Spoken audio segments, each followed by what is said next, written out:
Hi everyone. Good morning. Am I audible? Yes, Rajiv. Yes, yes, Rajiv, yes. Awesome. Awesome. Good to see you back. How are you? All good. Same here. Yep, good. Same here after long time your voice. Oh yeah.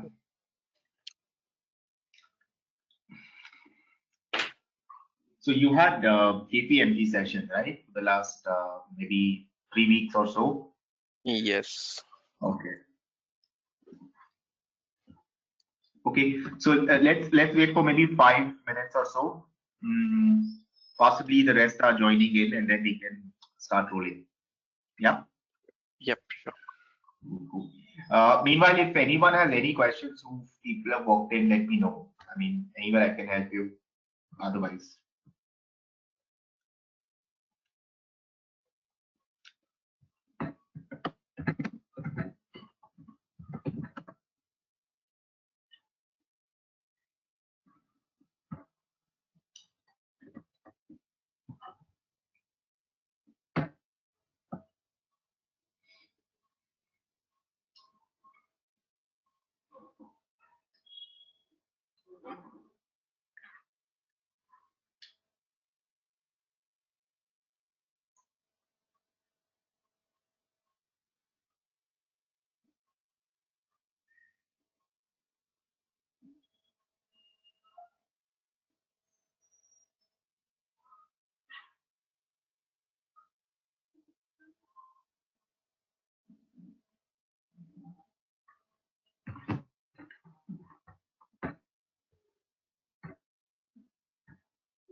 Okay. No questions at all? All sorted? All good? Anything new you want to share? Anything interesting from transaction side, financial analysis side, some new technology side?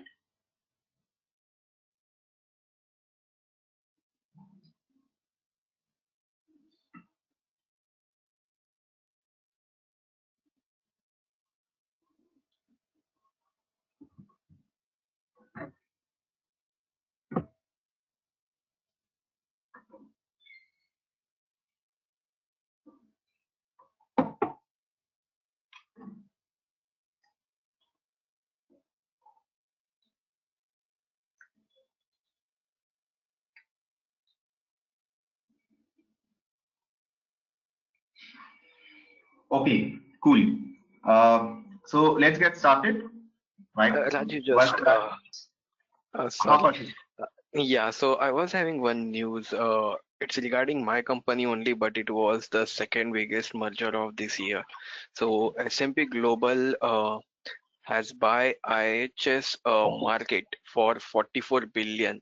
Right, This merger is going to be line up for the next in this 2021 till June. The combination of both those companies are going to create the financial data provider for rivalry for Bloomberg and the Infinity. And this is, as I have said, this is the second biggest merger of the year, behind the China's oil and gas pipeline network of 49 billion to buy of Petro China pipeline assets. right. And And yeah, yeah, sorry, go ahead. What is the transaction uh, value for S&P and IHS? 44 billion. Wow. And why do you think why have they paid that rich a valuation? What's the multiple Uh, like? Multiple. I don't know. I don't know. What is multiple line? Even if I'm knowing it. So, Okay, that valuation multiples. Like what is IHS's revenue? And when you peg that with the valuation, the transaction value, what is that coming to?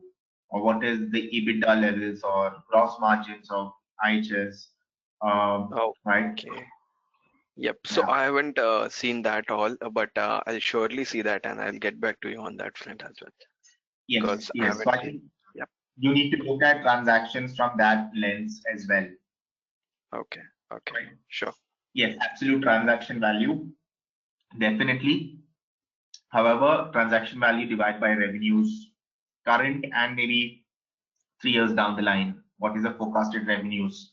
Also, a lot of transactions happen because of user base, client base, Yes. technology, new geographic markets. So you need to look at the deal rationale of why this transaction happened.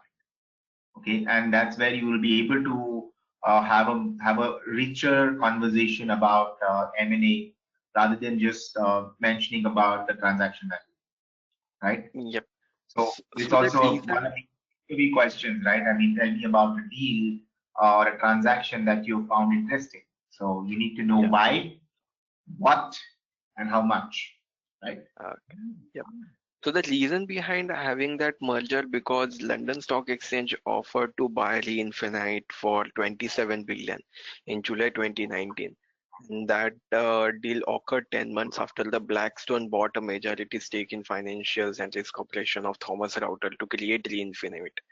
So obviously, once London Stock Exchange will buy Reinfinite, that will be like major holding and major financial data provider. So that's why so S&P and IHS have came into that. But S&P has thought something that considering the merger is a build scale and what exactly IHS is giving to S&P from that data. So I'll surely look into that deal more and I'll get back to you on that facts. Yes, yes, yes. Please dig through. And it's interesting that you share, the latest developments in FIG. This is basically financial technologies for information, right? Yeah. Look what's happened, right? There is a sudden consolidation that is happening in the databases, research and analytics space. And when Blackstone and the London Stock Exchange are entering as buyers, other buyers will have to pay a premium, right? Yes. Yes. So that the deal does not go to Blackstone or any other private equity player or any other corporate player. So when this is what is called is hot markets. When the markets are hot like this, hot markets means essentially several transactions happening. Okay, in a short in a small window, right? A small time window. That's called a hot market. So uh, you need to look at that as well. And the way I look at the transaction is S&P Global largely has been a ratings agency, and then it also has a very strong research and analytics and reports unit, right? It does have Yes. bigger pages. And then how do you grow that? How do you create a global dominance where you also have access to clients? IHS market is one way to go ahead because the other dominant player is Bloomberg, right? Yeah. In that Yes. sense, Yeah. Thomson Reuters is out. Okay, you have the other part, the other players like Apple IQ, but those are very vertical plays. So Capital IQ is also one part of SMP because SMP have already bought that, and So that now was correct. So that was yeah, bought. Then S&P started realizing that they have to move beyond the ratings business. correct. Yes. Yeah. Then yeah, so that's an interesting what do you call way to look at transactions. So it blends strategy and M&A both. Okay, Yep. Yes. awesome, Thanks a lot, awesome, Raju. Yep. cool. All right, guys. Any other questions? Any questions? Anyone?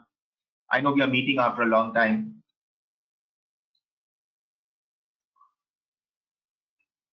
All right, so let's begin. Good to see you back again. I hope it's the same on the other side. So we will continue with Excel today, and then next week onwards, we'll start getting into financial modeling. Okay, so let's get into Excel. First things first, have you guys gone through the video of Excel Basic? Have you guys practiced that on the worksheet? Yes, no? Any questions on that? Should we recap all of those? Will that be helpful before we get into advanced? Yes. Sure. Sure, Raju. Should we recap quickly all the functions that we did? Will that be helpful? How about the others? Yes. Yep. Okay. Okay. Perfect. So let's quickly recap. Let me share my screen and let me open that Excel sheet which I shared. Yeah, I think it's somewhere here. All right. Yeah. Okay. I have it open now.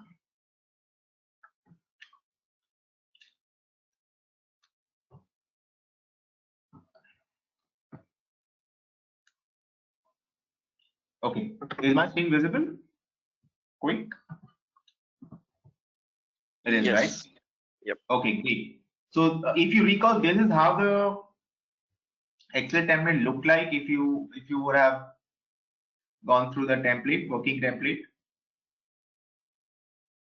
Yes, anyone did or no? Yes. Whatever you have told last time, we have means Okay, I have practiced it. you practice, right? Okay, you do.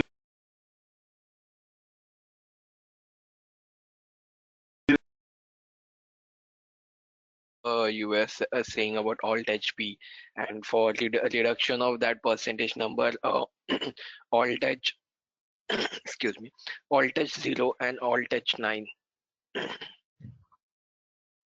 Right. Awesome, awesome. So you did practice and it was helpful, right? At workplace, Yeah, you did yeah, do yeah. that, Yep, yep. right? Okay. So let me ask, what is the shortcut to change font size? Anyone apart from Kaushik? Hi To change Rajiv. It's Hi, Alt Deepika. HFS. Alt HFS. Awesome. Font color. Alt H H Alt H. H. H. Nalin. Okay. Awesome. Cool. And how do you get? How do you convert like numbers into comma formats? What's the Alt shortcut? H K. Super. Alt H K. Awesome. How do you reduce decimal points? Alt H 9. 9. Cool. And Alt H 0 is you add another decimal point, Add right? another number. Yes. Cool. Awesome. And how do you fill color in the cell? What's the shortcut? Alt HH. Alt HH. And change font color? Alt H FC. Super. Awesome. So we do recall most of those, right? And Yep. does anyone recall how do we do this 2019 E 20 or 2021 F? We go to format cells and custom, and then we put the inverted A in that section. Okay, Khushbu, can you walk us through step by step? What do I do? I'll do it. I'll do what you say. So we'll do control 1 for format cells. Okay, let me do control 1.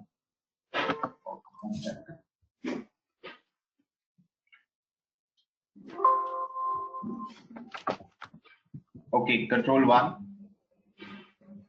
And then we go to custom. Okay. Here, one second. Can you scroll down on the list?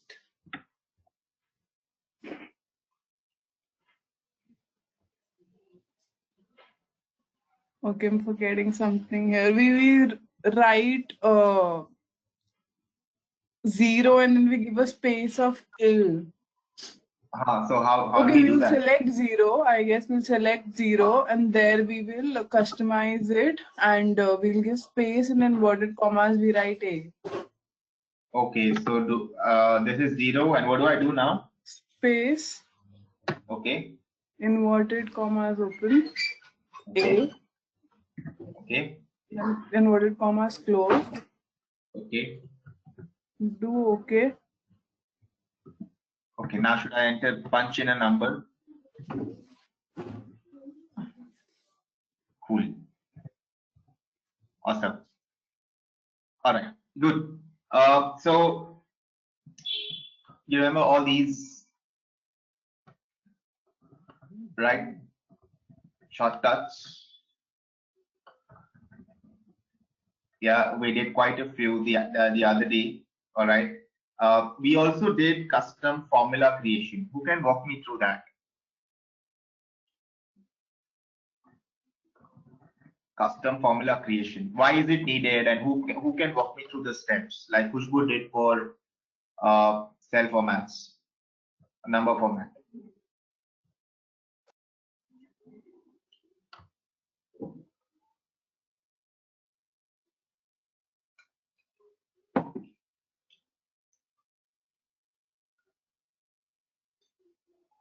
I guess in a blank cell we do Alt MN and then we create a new name. Okay, walk us through. Can you create a custom formula for us, everyone? We will create it the way you see, the way you say it. For which I metric am should we not create? that sure. I mean, I haven't tried this yet. Try now. It's okay. Try now. It's like swimming. Just dip into the pool. We'll figure to swim. Try now. Okay, Pick so we whatever. do Alt MN. But for what are you for which creating? one? Okay. First select that. Yeah, we can do for net income, EBT minus taxes. Okay, net income. Okay, now what do I do? Should I type net income here? Yeah. Okay, so I'm only doing the way what you're saying. Okay, fair enough. I'll wait for your instructions. What next? Let's go to cell E53. Okay. And do Alt MN. Alt MN. All right. We do new. Okay. And we give a name like it will be EBT minus taxes. So EBT. EBT. Okay. Yeah. And we'll give the reference of where that number, from where the number has to be picked, I believe. Okay, what do I do? Click here. Yeah. And now what do I do next? Go to E31. E31. This is E31. No, sorry. I didn't see it was the analysis part. Yeah, E10. E10, okay. And select the whole row, I hope. Okay. Yeah, okay. Done. Okay, The name already. Okay. We can do EBT1 then. The name. EBT1, okay. And then select the E10 row. Okay. Okay. Yeah.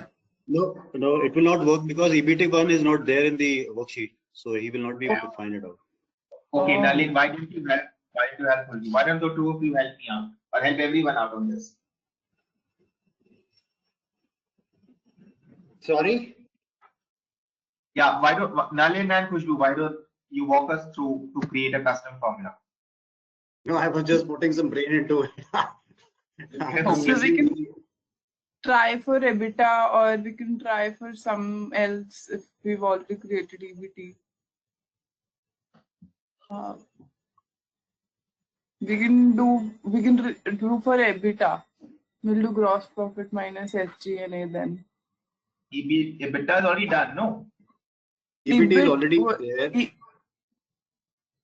EBT is there, right? We can do it for EBITDA. We did net income, so we used EBT, but we didn't do EBITDA. Okay, let's do for EBITDA. Chalo. Got it? Now what do I do? Cell reference? Reference, yeah. E7. Okay. Hmm. Okay. Okay, yeah. Next. Okay. So what should we calculate EBT or yeah, we'll calculate EBT only now. So should we do? What do I do? Close? We need to create for depreciation and interest as well then. Okay. So new again and Depreciation. okay. Yes. Sorted. Okay. And then one again for interest. Okay.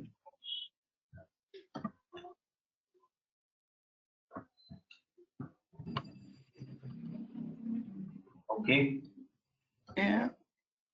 Now we go close. Good. Yeah. Here we'll do EBT.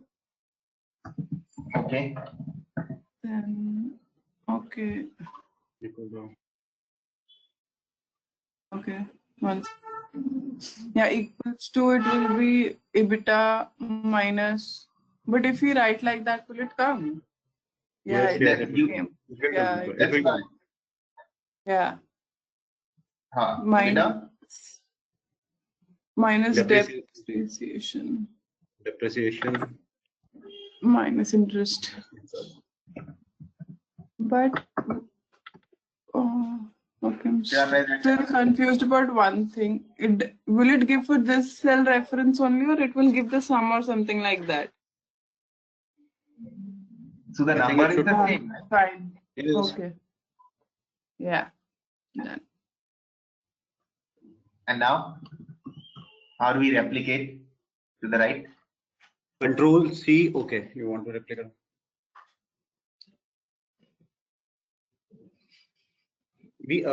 I don't know about this formula, but we can use that. You can just pick on the Control C and Alt ES F. Okay. Is there a better way to do this? There is another way. I think you have taught us to drag it on the right side also and downside also. Can you just help it? Okay. So We can also do Control R. that's it. Controller. Okay, controller. Great. Yeah.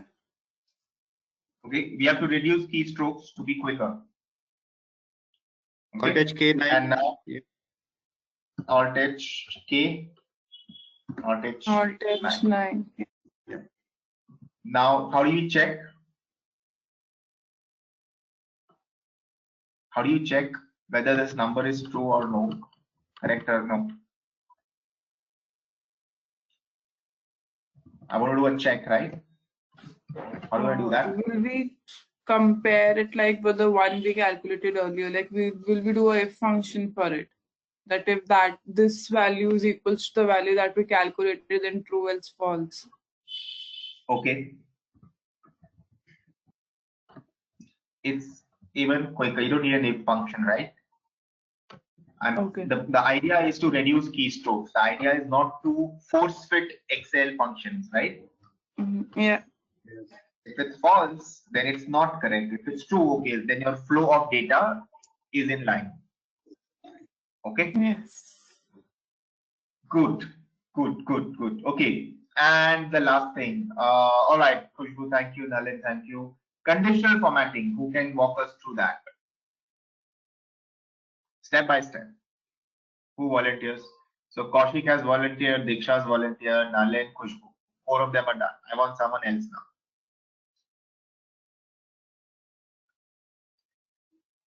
Come on, guys, volunteer. I mean, that's how you need to learn Excel, by doing it. Okay, so Khushbu, now you have clarity on how to create custom formula, by the way. Yeah. Okay, and why do you need to create custom formula? What's the reason, business reason for that? Audit purposes. Huh? For audit purposes, I believe. Like, Yeah, to check audit, and also if you Yeah. have to do a quick calculation, right? You can't keep going up and down in the model, right? Key numbers that you Yeah, want to true. check for. Yes. Okay. And custom formula also helps to ensure that the business logic is equal to the logic in Excel, because everyone knows what net income is, right? It's all your revenues minus all expenses, and it should, when you type in there, it should lead to the same number. If not, then your Excel logic is not in line with business logic. Okay, awesome. Chalo, back to custom. Custom formula is done. Now conditional formatting, and then we move to the advanced version now. Last thing we revise. Who wants to take a stab at this?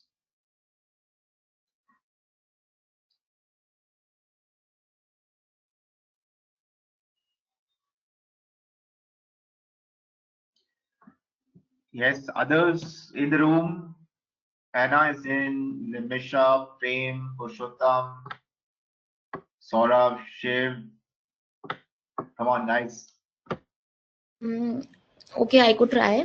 Maybe we select, yeah. One second. So, One second. Someone's recording the website, right? Okay. Sorry? Then I'll go for it. Yeah. Now just ensuring someone is recording the session. Okay. It is Yeah, I recorded. can see recording in the corner. Yeah. Okay. So maybe we go to the analysis part. We made the common size, right? So suppose you want to see any percentage which is higher or lower than say 10%. So we select maybe 2019, the entire column. Okay. And click conditional formatting. I think that is Alt H L. All right. Then we go to highlight cell rules. Okay. Greater than and I think it should be less than, or any rule. Basically, this is how it works. So we can select the color and write the value. Say if it's greater than 50%, yellow, yeah, and okay.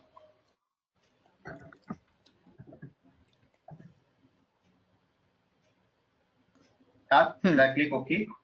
Yeah, okay. So it highlights those. Okay. Sounds good. But ideally, you would want to. Okay, so your Excel function was right, spot on. The idea is to select the entire data set that we have. Okay. Right. And then probably, look at, say, I want something which is just highlight something that is less than 4%, or maybe less than 5%, which is insignificant. Yeah. Right. So we look at every other data. So that's okay, fair enough. So it's only deficit interest, but the rest are above. Okay. And then it depends on what do you want to analyze. What do you want? Right. Cool. All right, Anna. Thank you. That was perfect. Awesome. Okay. Sounds good. What we do now is advanced Excel. Okay? And again, I mean, there's nothing called advanced or basic. FYI, everything is need based. So if that is needed in financial modeling, we learn it. That's how we'll keep it, because I'm also working with you guys on financial modeling. Okay. So a few functions I will cover when we actually do financial modeling. You'll be able to relate it better. Okay. Nonetheless, we'll cover at least two basic advanced functions today, and the third one if we have time. Sounds good? Yeah, and the rest we will do when we start doing financial modeling. Okay, like sensitivity tables, a few if and else, a few loop, a few macros. Okay, we'll cover that when we do financial modeling. Sounds good? Is that approach okay with everyone? Yes. Yes. Yeah, because there'll be relevant data and we'll be able to relate, oh, why is this function important? Okay, no point knowing 100 functions and not applying even 10% of it. Okay, all right. So the first thing we'll do today is very simple. Okay, we'll do some bit of data analysis using goal seek. All right. Now goal seek. Okay, I'm going to type things here. All right. Keep doing what I'm doing. I'll tell you when to do. Okay, 1 second. All right. Cool. So let's get back to, I'm going to put some raw data here, and revenues. Okay. Sorry. I'm going to use sales per cart. Okay. So what is your sales per cart? Average sales per cart. Sorry. Yeah, average sales. Now it's working. Average sales per cart. And we will look at the number of carts. So I'm taking the scenario of an e-commerce company. Okay, a number of carts, and then we'll look at the revenues. Okay, total revenues. Then we'll look at the variable cost per cart. Okay, we will look at fixed costs.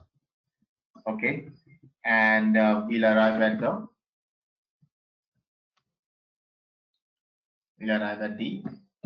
operating profit. Let's call it EBITDA for time. Let's call it EBITDA, operating profit. Okay, so what we need to do is, let's say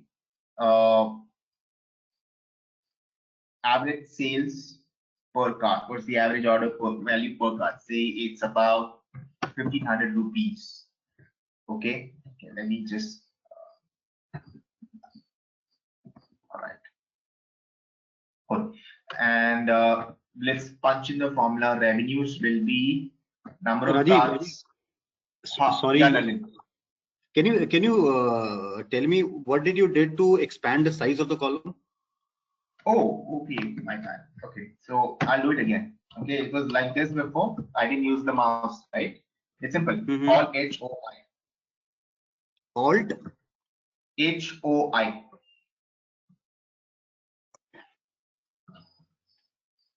I'm going to type it here. So I'm going to keep whatever formula we do. I'll punch in here. Okay. It's Alt. So it is HOI is to adjust column width as per text.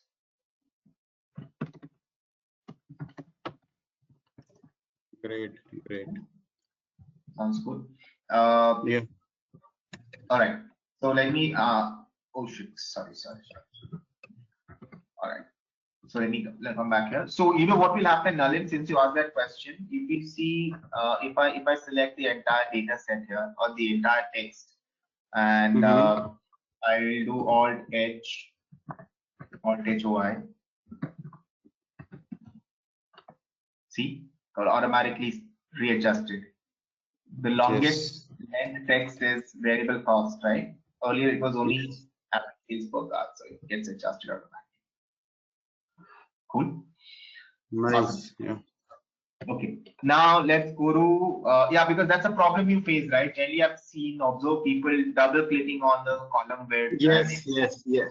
it's very and it's cumbersome. very everyday job. Yeah, Everyday job. very cumbersome. Yeah. So Very cumbersome. you know, best part is just select the whole tab and Alt HOI. Boom, it automatically adjusts, and then you do a page layout to print. Okay. Awesome. Let's go. So revenues, let's plug in the formula first. It's nothing but number of cards into average sales per card. All right. Let's say the variable cost per card is about 300 rupees. Okay. And the fixed cost, okay, is say about 4,50,000. Okay. See, again the same problem. Again the same problem. So I'm going to select everything again, or I can only select this particular column. Okay. Alt H Y. Okay. All right. And then the EBITDA formula is okay. Tell me, how will you complete EBITDA here? What formula should I punch in?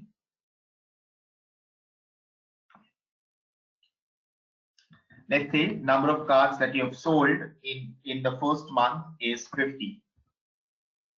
Okay, that's your revenues. Okay, that's your variable card per order. Variable cost per card, that's your fixed cost. Okay, someone help me with EBITDA. How will you compute EBITDA now?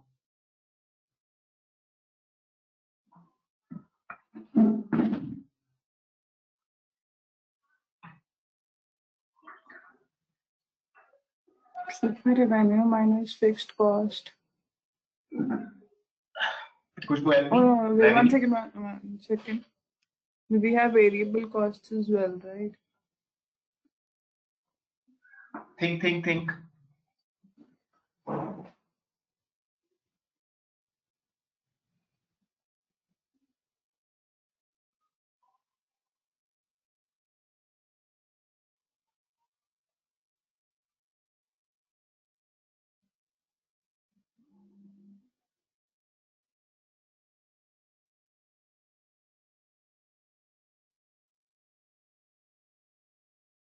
Just a second, I'm thinking.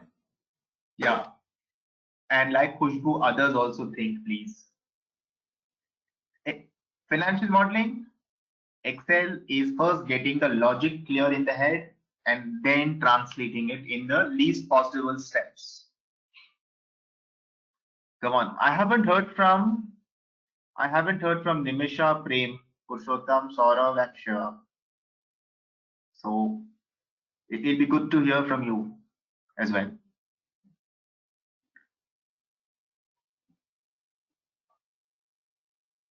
I'm waiting.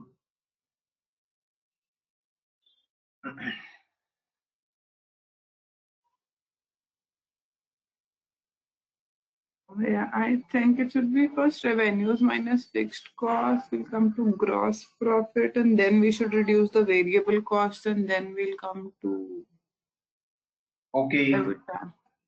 Okay, so what I'll do and what I request everyone is punch in these numbers quickly on the raw data. Open raw data, go to raw data of your spreadsheet. I hope everyone's opened their spreadsheet and just punch in these data quickly and let me know once you're done. Then we will go back to our main sheet here and work. Okay, quickly punch in the raw data.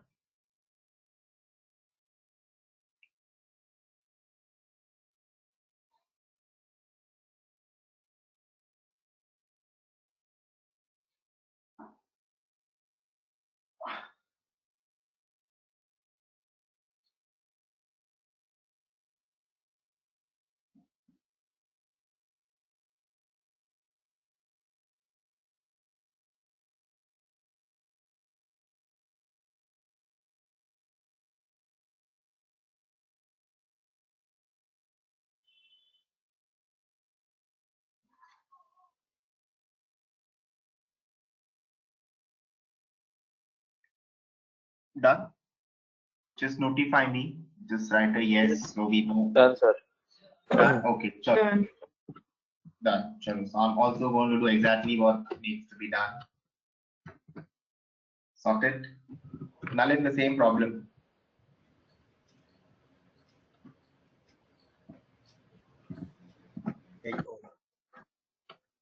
Okay. Let me format this a little bit so it looks neater. Alt H K, okay, Alt H9, and then Alt H Y. Okay, sounds good. Now tell me, sure. Now let's think about the logic.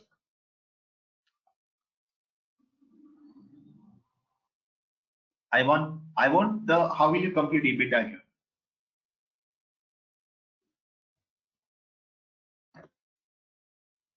Whoever is ready, speak in. How do we compute EBITDA? Come on, apply. You just finished accounting, right? Haven't you? Is it gonna be a negative figure? No, we'll take it for those 50 only, like 4,50,000 divided by 50. Like we'll take that for those 50 only. But how? If But we do that. don't know the number of cards that will use those for that fixed cost. I've given you the fixed cost now, it's 450. But we So can't if utilize the whole of it, right? It is not for just those 50. Correct. Nah? Those are the number of cards that were sold, not produced. Right. Now, how will you still compute EBITDA?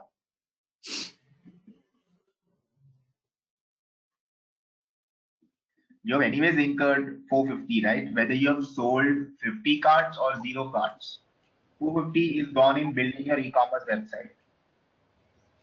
Correct? So that's already guzzled out of your balance sheet. But that wouldn't be exactly the cost of goods sold, no?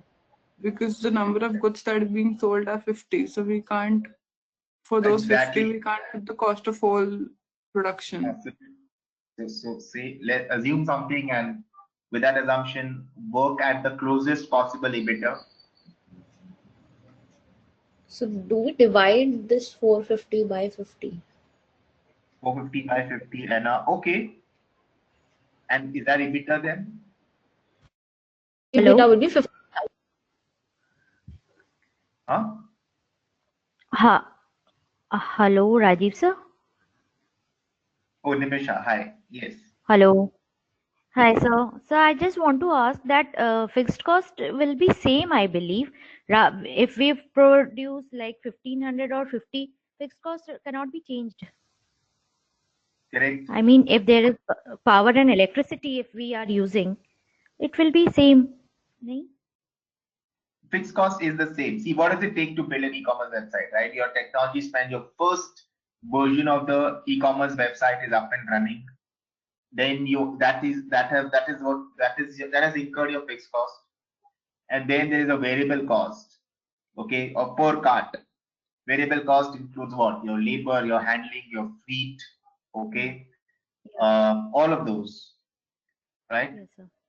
And you Agreed, sold the 50 fixed cards. cost won't change, but we will only take fixed cost for that number units that we are selling, right? We can't, if we're producing 100, we can't put the cost of 100 units in the revenue of But the thing is that 50, if right? we consider about rent, so it will be fixed.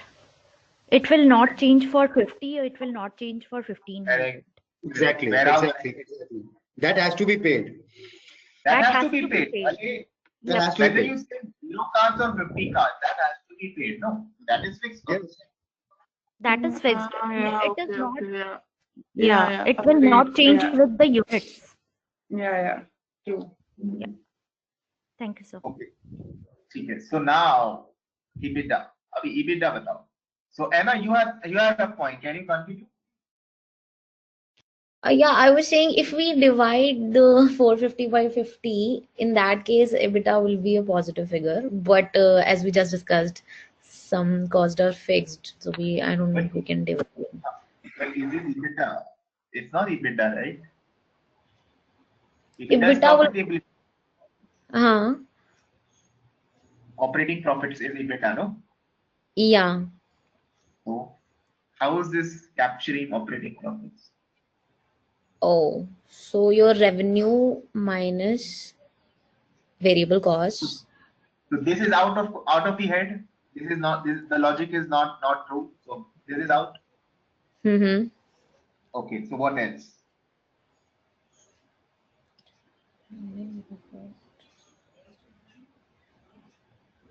The negative can be there, right? We can get loss out of it. Yeah, Nimesha, why not? I mean, is Amazon Marketplace, is it positive EBITDA or negative EBITDA? Huh? Just I'm calculating actually. So in that case, it's a negative 3,90,000. Okay, I'm punching the number that you said, but tell me, how did you compute? Acha, how did I compute? This 50 into 1,500, that is revenue, 75,000. Okay. Minus 300 into 50, which is the variable cost, that is 15,000.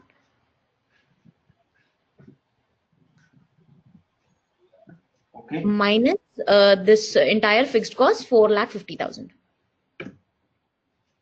Okay. So So this it's is what I, yeah.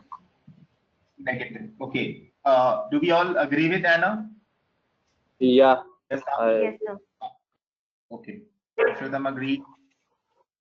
Others, are we? Do you agree with Anna? Do you have a different viewpoint?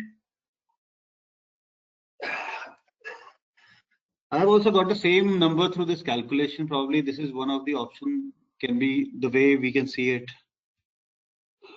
Okay. ठीक है. Khushbu, are you in sync with everyone, or you have a different view? I am not that sure, but I also cannot think of any other possible way of calculating EBITDA. Okay. Nimesha, are you okay? So, yes, sir. Okay. Cool. So this is right. Okay. This is right. Think about it from a pure business sense, and this is where I want to introduce not introduce, but actually highlight a thought process, an accounting thought process versus a business thought process. Very different. Okay. What would accounting thought process say? I need the COGS, I need the other expenses, all of those, right? But pure business thoughts, what do they say? I don't care. Practically, what has happened in my business is, मैंने 50 card बेचा, average cart value is 1,500, तो मेरे को इतना पैसा मिला, इतना revenues I booked. Okay, I booked this much of revenues. However, to make a sale of those 50 cards, I'm hoping to sell more, but I have incurred a fixed cost of 4,50,000 my store, and this also includes my tech spend also. Okay, and I know, so whether I sell 0 cards or whether I sell 5,000 cards, I still have to incur the 4,50,000 per month. Okay. Over and above that, my variable cost per card. So if I sell 1 card, I have to incur additional 300. That's my pure variable cost. That 300 could be packaging, printing stationery of the packaging, just-in-time inventory. So that helps. Okay. And these days, e-commerce platforms are run on just-in-time. That variable cost also includes delivery, freight, handling, and the labor of who comes and delivers at your doorstep, be it a Myntra, be it an Amazon, be it a Zara, whoever. Per cart sold, 300 rupees additional goes from my pocket per cart. Okay. Now my total variable cost and total fixed cost. Okay. Okay. My total operating OPEX, right? This is your operating expenditure. How will you compute total operating expenditure? Fixed cost. If I don't incur this cost, I cannot operate my business. Great. So this is my OPEX and my OPEX is variable cost, which I know is on an average 300, okay, into the number of cards that I sell. This is variable. So my total OPEX is going to be variable. Why is it going to be variable? Depending on the number of orders I sell. Okay, so if I'm selling say 150, so I'm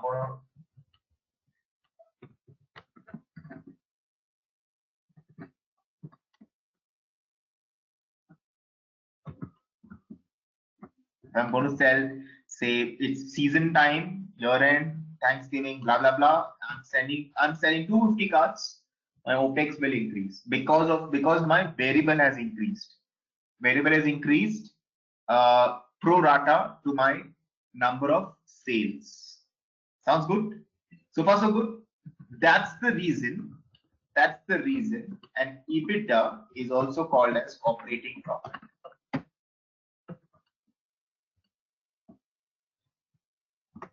Okay.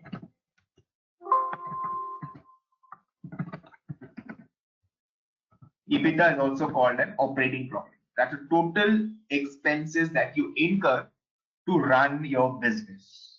Okay. So far so good. Everyone.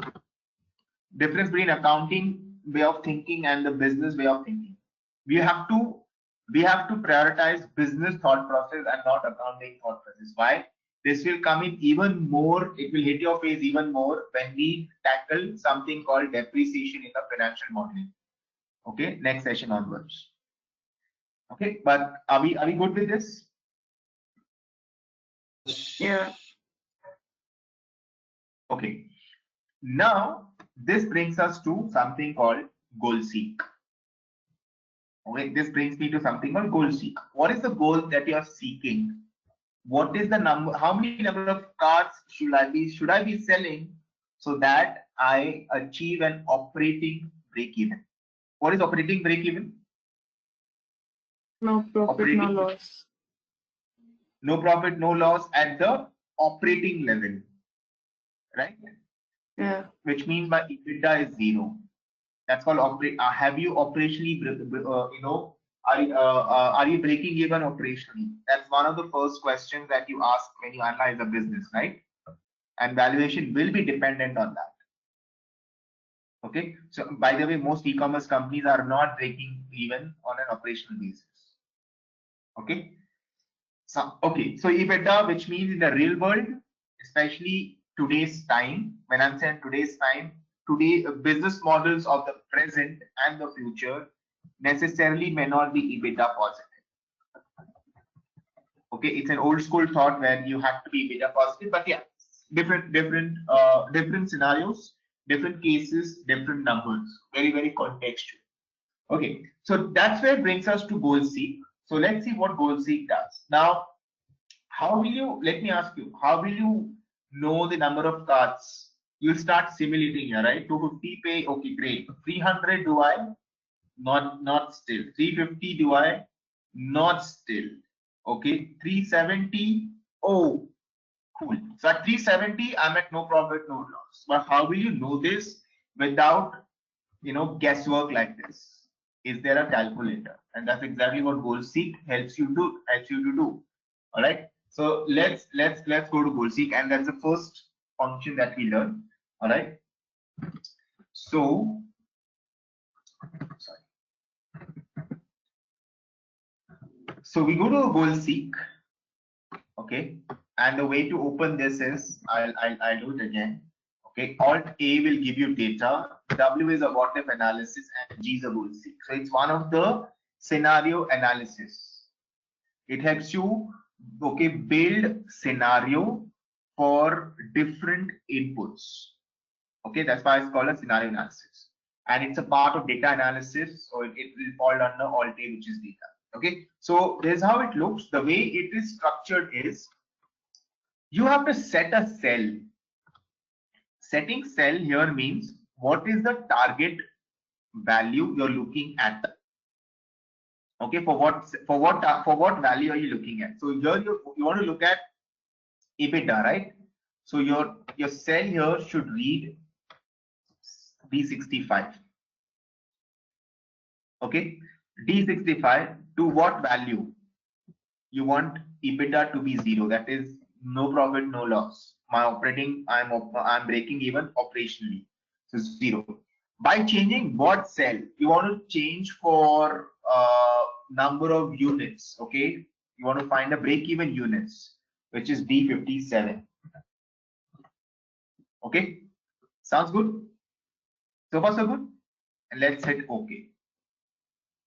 So it actually computed and it said 375 units is what I need to sell, with that wherein I am at a no profit, no loss. In other words, I am breaking even operation. Okay. Now there are different ways to use GoalSeek, which we will cover today. Maybe another 2-3 ways of using GoalSeek. But is the first usage clear to everyone? Any question? Yes. No. Purushottam, yes, no? Yes, sir. Yes? Okay. Others as well? Sounds good. Yeah. You used GoalSeek before? Yes. Anyone who's used? You have Khushbu? Okay, cool. Yes, but for this much use only. So that's okay. Yeah. GoalSeek has its limitations, and that's what will take us to the next analysis, which is the scenario manager. But so far so good. Okay, now let's look at another usage of GoalSeek. Okay, so let's go to what if, let's go to GoalSeek, and now I want to actually set the value. I want to estimate my revenues, say 58. Okay, say 58. Okay, or and say I want a target sale of, when do I achieve target sale of 10 lakhs? Okay, just one second, sorry. But I want to check for pricing. What are the what price point? If I want to say I want to sell 375 units only. Okay, so I want to change the average sales per car. What should my average sale value per car? Okay, and that's why I will keep changing the value D56, which is the average sales per car. Okay. Oh, sorry, my bad.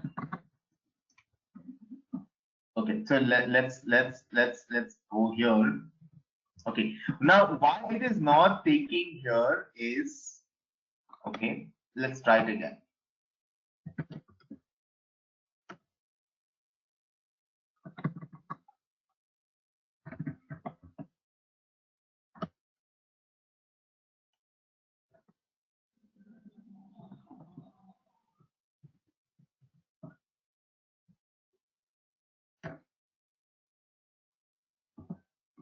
Let's see if it works. Okay, cool. Sounds good. So if I want the revenues to be 10 lakhs, okay, and I want the same number of cars to be sold, volumes, the same number of customers, what it means is my per cart value, average sales value per cart should be greater than 2,600 rupees. Okay, so with GoalSeek, you can simulate for a change in one variable.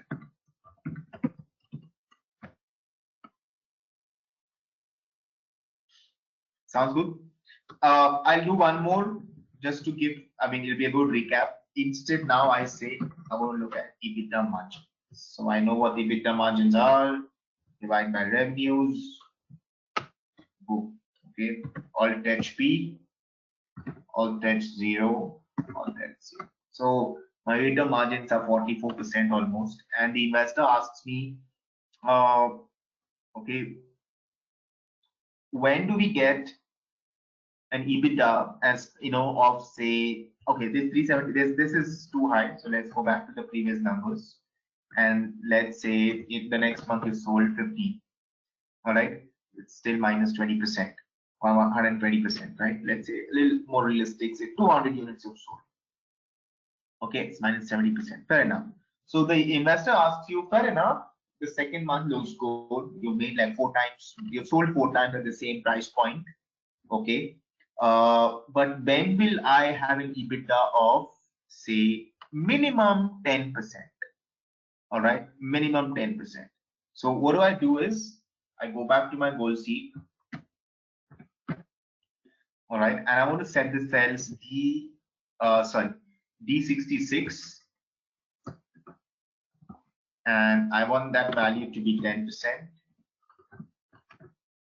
All right. Now, will it be a change in number of cards, or will it be a change in my variable cost, or can I bring down my fixed cost? There are 3 different variables here, right? So either I reduce my OPEX, or I increase my volumes, okay, or I increase my price point per volume, or I reduce my variable cost per card. But it's highly unlikely that your fixed cost will go down, okay, because you have to anyways pay, but probably your variable cost per cart, okay, can shrink, okay, as your volumes pick up, okay, you're able to buy better, so you can then look at a variable cost per cart. So maybe by changing cell D60, okay, because here I'm trying to optimize my variable cost. I'm trying to negotiate with my vendors, my suppliers, who are helping me pack and deliver the goods. Okay, I'm probably trying to negotiate delivery, okay, or Ecom Express or Express Bees. Okay, these are order fulfillment companies. All right, so let me check. All right, let's see what happens. It should be minus 900. Okay, you see just what just happened. So a few things. Okay.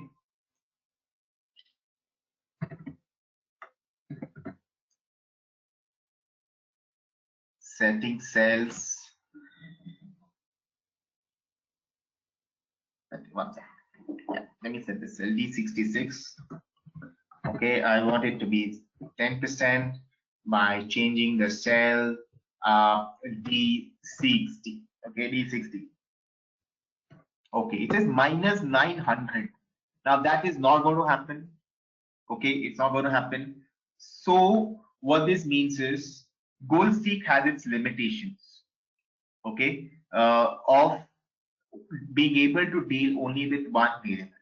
In reality, from a business perspective, your variable cost per card should keep decreasing, okay, as your number of cards keep increasing. So we need a formula where we can simulate both of these, and maybe average sales per card also increase, and that brings us to a scenario manager. Okay, that brings us to a scenario manager. All right, so let's go to scenario manager. Okay, this is how it looks. You can add a scenario. Okay, okay, has anyone used a scenario manager before?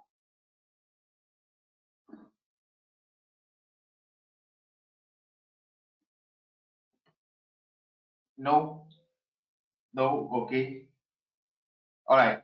But do you now understand the need for the scenario manager? Because your variable cost has to decrease when the number of cards has to increase. So you want both the scenarios to work, right? And a GoalSeek does not help you do that. That brings us to a scenario manager. All right, sure. So let's see. We'll add a scenario. Okay, we'll try to add a scenario. Let's see how it works. So let's say the scenario, we'll have to name a scenario. Okay, let's name the scenario. Let's name the scenario, say number of cards. Rajiv, this add scenario also pops up through what if analysis only. Oh yeah. So here's the thing, right? So you do an or, you go to what if analysis and press S. Okay, so I'm going to park it here. Okay, so Alt AWG gets you a goal seek. All right. Alt AWS scenario manager.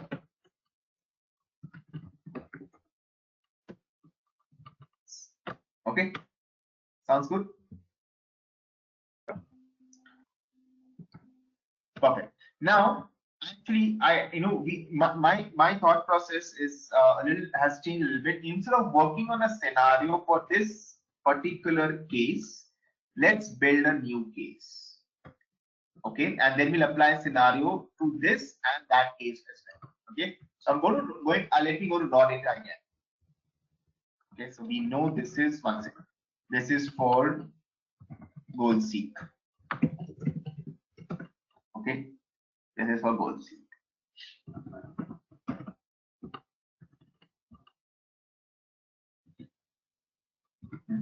And now we'll do scenario and we'll apply a scenario for both the cases. Okay, but we'll build a new. We'll take a new scenario. Let's go back to raw data and let's build a scenario here, saying for the same business but in a different context. I want to reduce the variable cost. Okay, so let's build a scenario. Let me think. Okay, so I got the thing. All right. So the decision you're trying to do is, should you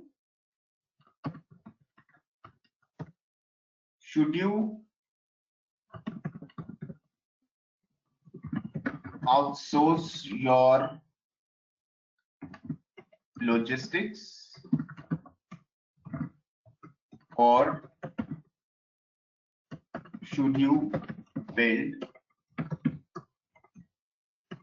an in-house logistics? Yeah, interesting scenario. Now, please understand, in an e-commerce context, this is what we're calling as logistics. We are referring to order fulfillment as logistics.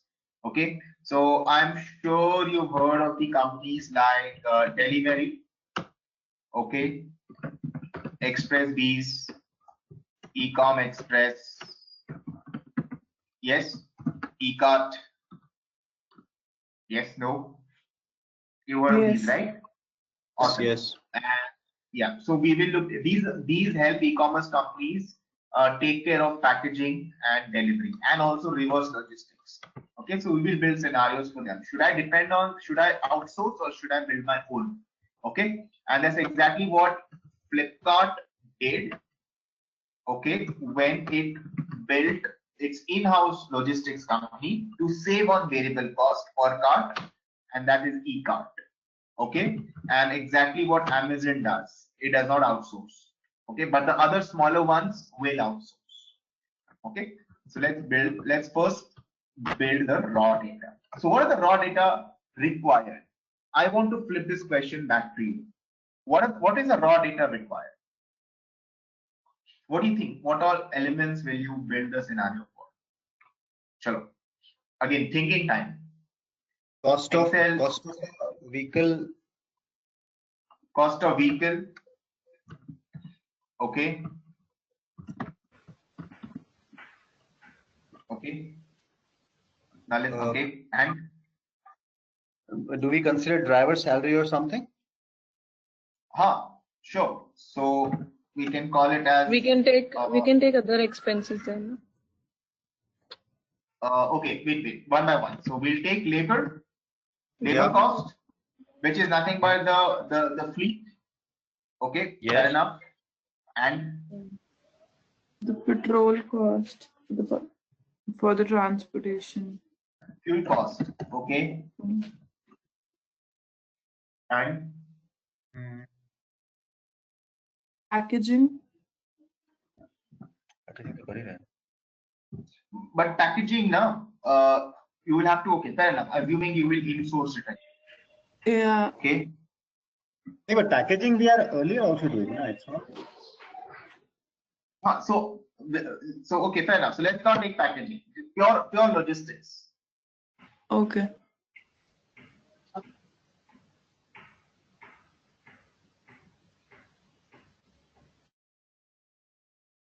Okay. So this vehicle cost includes transport? That's your actual vehicle, no? Okay. You will choose to buy or lease, whatever, right? Yep. Okay. Okay. Now, good. So let me refine this further. Okay. That's how you start working on scenarios. Let's say, you know,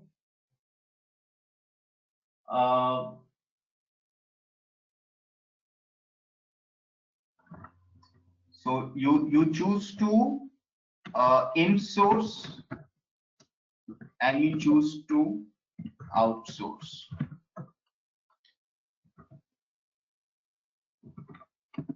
Okay. But like if And we outsource, won't we have more cost, like service cost and all? What we'll pay them for the logistics? so if you outsource, what are the cost elements?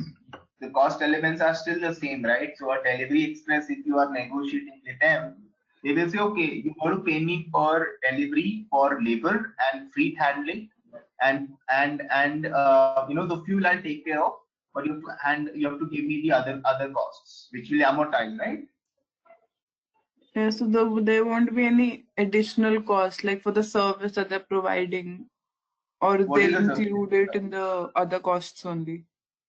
Correct. What is the service they're providing? It's pickup, delivery, Yeah. and again, if it's a goods return, they will again pick up and bring it back to the warehouse, right? Yes. Yeah. But sir, they will have their profit margin, right? If outsource is done. If who will have profit margin? Like if we are doing some outsource, they will have their profit margin also, no? But profit margin they won't tell you this is the profit margin. You're only concerned with the cost, right? Is it 300 rupees or is it say coming, you know, say because of volumes have increased, now it's 250 rupees, right? Mm-hmm. Okay. You don't know how much they're making unless you get down to their line items. Yeah. Okay, so you're thinking from the e-commerce company perspective. What should you be doing? What is the in-source cost? Okay, Okay. and outsource cost. So now in-source cost, let's model for fuel. That's the biggest variable and the most volatile. Yes. Okay. So let's say if you're insourcing it, okay, if you're insourcing it, maybe your fuel cost per month, you know, would come down to say 15,000, for example. Of course, you will compute number of miles, the number of kilometers, and the per liter fuel cost, right? And if you're outsourcing, the fuel cost, okay, would be say a little lower, okay, say 10,000 rupees, for example, because again bulk, right? Or any outsource, they will get into a bulk fuel, you know, contract. All right. Now, on the other side, okay, you will also look at the labor cost. Okay, so in-source labor cost, okay, and outsource labor cost. Okay.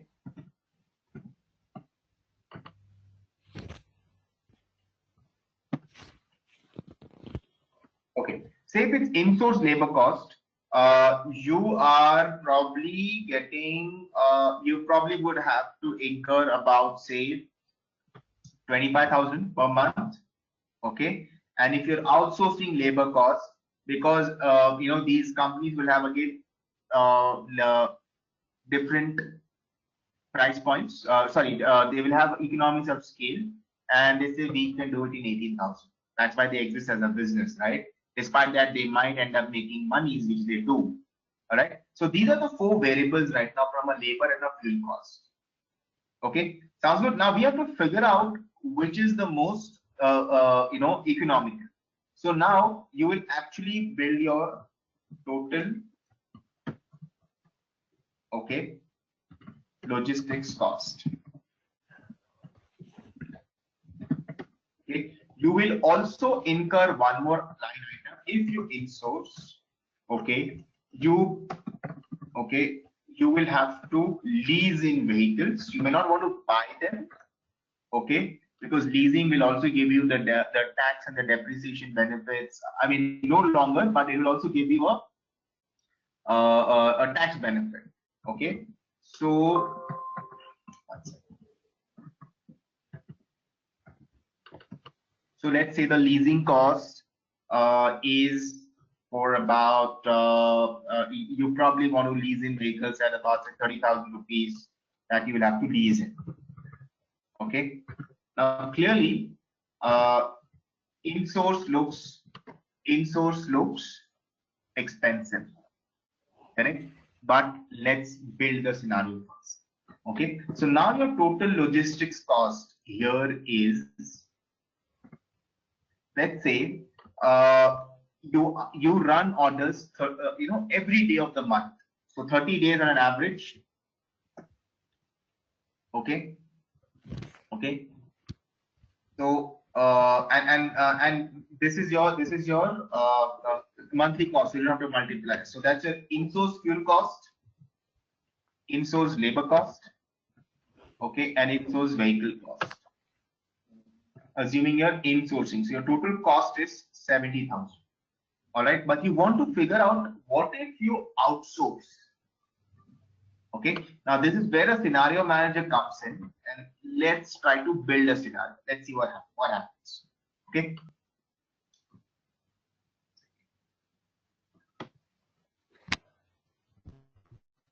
All right.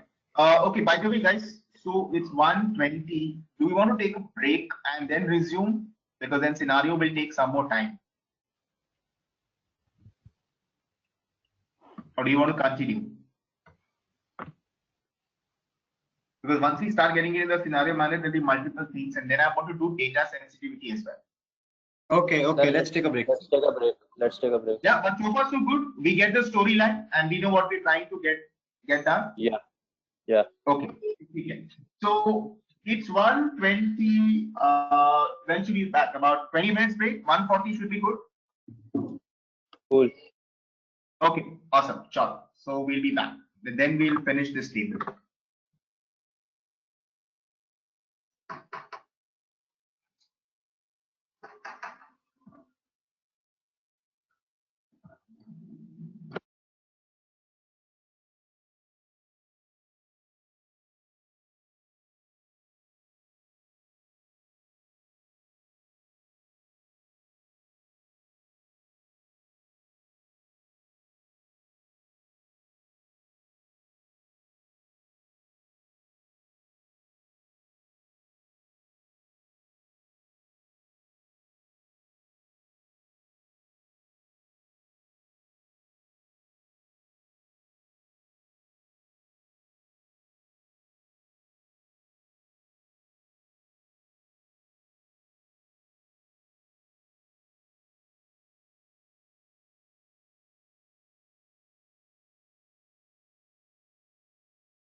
Okay, all right, guys, I'm back.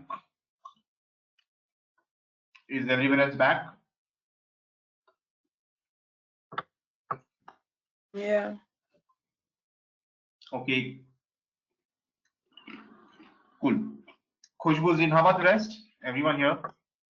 So we can continue.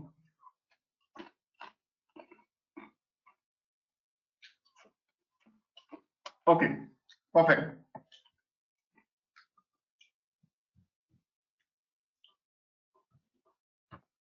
Okay.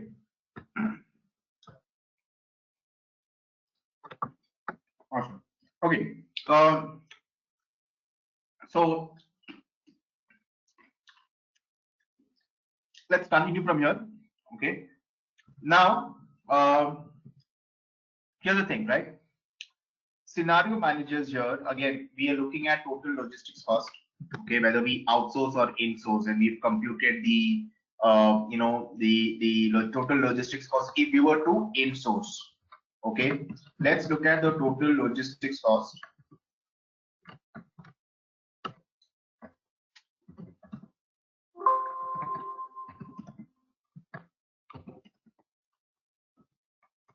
Let's look at the total logistics cost.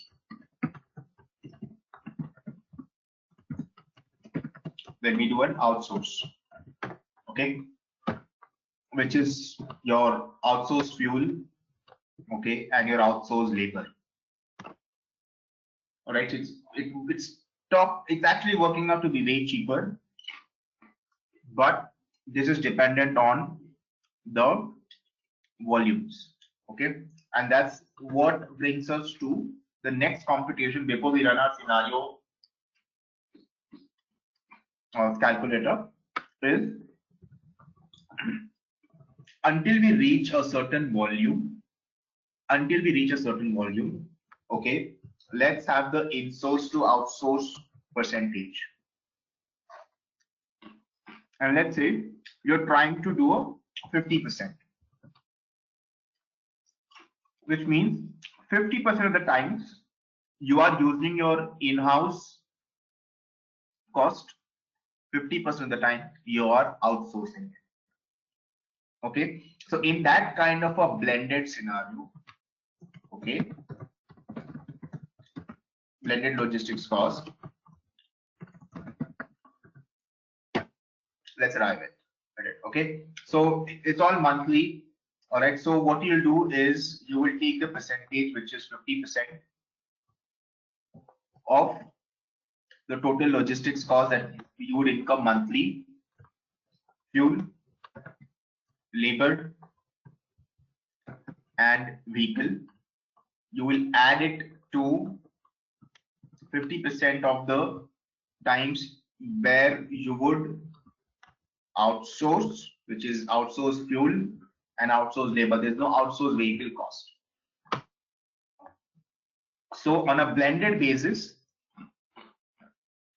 if you're outsourcing 50% of the time and insourcing 50% of the time, your cost comes down to about 50,000 rupees. Okay. Now think about this in a very realistic scenario. When you are incurring this expenditure, you will not immediately outsource, or you will not immediately build and in-source in-house capabilities. Okay, you will take it gradually. Make sense? As volumes pick up, you will start building your in-house more and more and more. Make sense? Everyone with me? Yes. Okay, that's where now we run our scenario analysis. Let's see how do we build it. Okay. Rajiv, hello.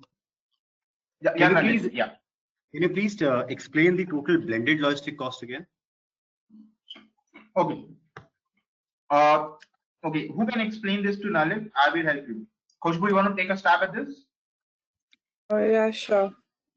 Okay, so Nalan, as we discussed that any company won't totally go out and outsource 100% of its logistics. So in the beginning, it will be like we took a ratio of 50-50, that 50% it will be insourced and 50% outsourced. So the total blended cost would be 50% of the logistics cost in, that is 70,000, plus 50% of the logistic cost out. Okay, no, wait. Yeah, that's it, right? The cost out and cost in 32. It means we are taking the Yeah, average of yeah, cost and cost 50% out. of, yeah, 50% of 70 cost in and 50% of cost out. Okay, average of basically 70,000 and 28,000. Yeah, yeah. Okay. However, at times over time you might want to do a higher insourcing, so this will increase to 75%. Sir ये logistic cost out में आपने क्या क्या add किया है? Okay.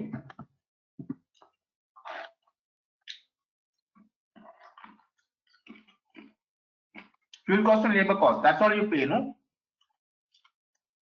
हाँ, vehicle का तो आएगा नहीं. Correct. ठीक है.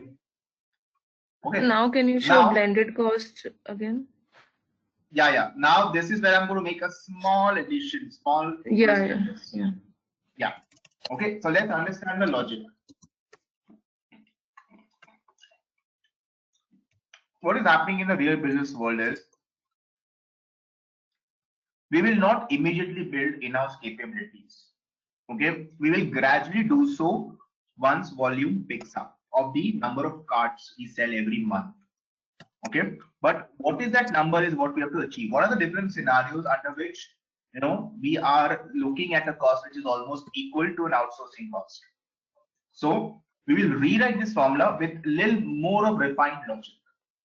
Okay, so assuming your your insourcing percentage, let me make this actually just to avoid confusion, let me not use the word ratio. Okay, this should be much better. Okay, now we'll refine this. So let's say you will insource. Okay, so you will take 75% and that is your costs. Okay, and then you will also in some cases you will outsource. So 25% of the times you will outsource. Okay, sounds good. So we will do a double brackets here. Okay, does everyone understand this logic, this formula now? Yeah. Okay, Khushbu, is it others? Prem, Pushottam, Nalin? Yeah, I think Anna? it's fine. Fine. Okay. Yes. So this is coming out to be 41,150. Why? Because 25% of the times we are insourcing. Okay. Whereas 75% of the times we are outsourcing. Okay. So here no one pointed out the error actually. Okay. I was actually waiting for that. So think about it. When you're insourcing 75% of the times, okay. 1, 2. Okay, no, it's right. Sorry, my bad. Okay. Now let's build this scenario. Okay, so let's go to the scenario manager and open the scenario manager, which is Alt A W S. Okay, and now we will add the scenario. Okay, now what is adding the scenario here? One scenario I want to test is, what if my in-source percentage is high? Okay, I'm insourcing at a very high rate. Okay, and I will then click by changing cells. Okay, I'm going to change this cell. This is the in-source percentage high. Okay, I press an OK. Okay, and I start adding values here. Oh, my bad. Sorry.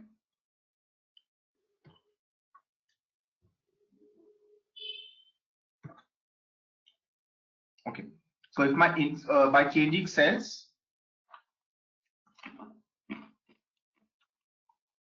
F32, and I will now add the values. Say 75% is high. Okay. I will build another scenario where I say in source scenario mid by changing the cells F32 the same, but then I say, what if I do a 50-50? Okay. And I do another add. I want to say in source scenario. Okay. By changing the cells again in source scenarios, say I want to build it in terms of low is when 10%. Okay. I'm outsourcing 90% of my work. Okay. Sounds good. Now let's see what happens. Now let's see what happens when I click on summary. Okay. I need the scenario for the blended cost. So B37. Go. I get it here. Okay. Pardon the this typo, but do we get it? Can you please repeat after adding 3 scenarios, then what did you do? Okay. Okay. So let me rebuild this scenario. Okay. You figured out, are you okay? How did we add the different scenarios? Yes. You keep adding scenarios here, right?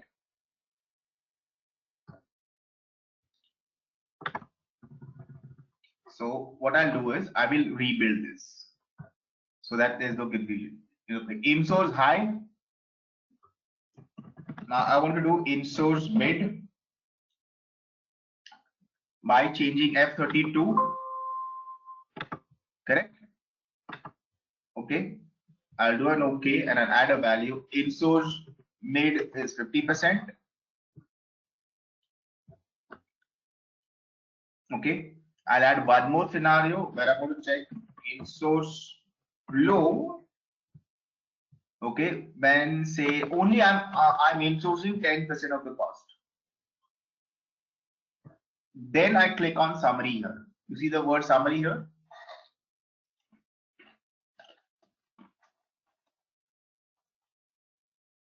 Yeah.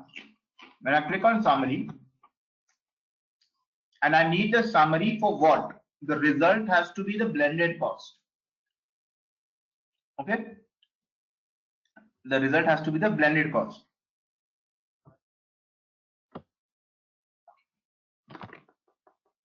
This is what the scenario manager throws out. All right, Diksha, good with you? I got it. Okay, others? We look at how to analyze the data, but do we know how to build the scenario now?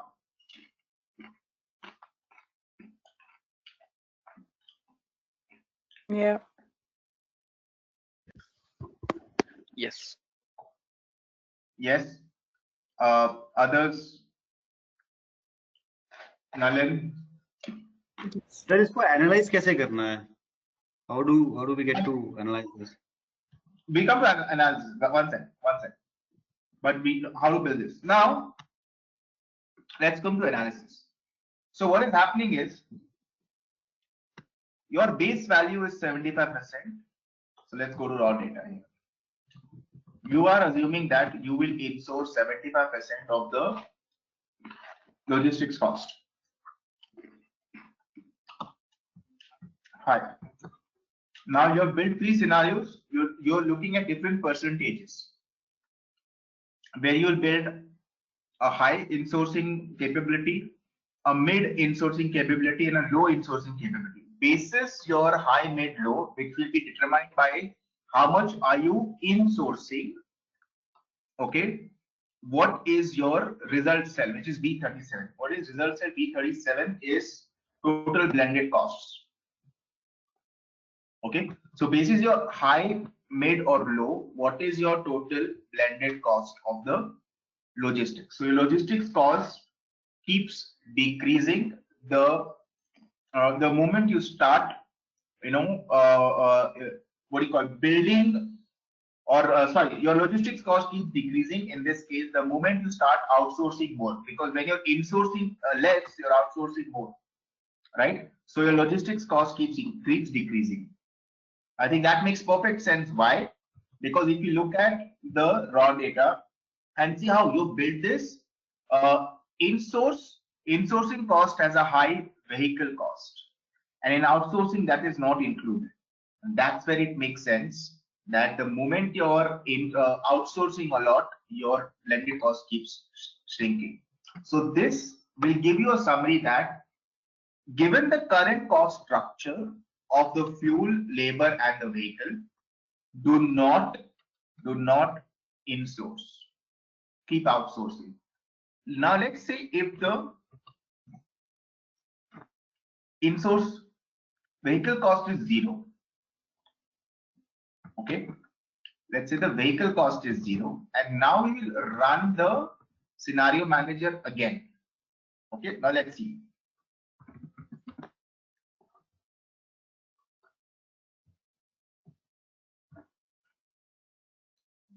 Okay, this will only keep showing low. You see this? Mid will keep showing again. What's your logistics cost? High, what's the logistics cost? Okay, let's build a summary. Summary 3. So, sir, every time we create a scenario, it will create a new worksheet. You will create a summary scenario, a summary, and you can print this. So different summaries are available with you now. If you don't want the summary, sorry, if you don't want the summary, you can still work with it. Like you just say show. Can you check for insource medium? Show. Okay.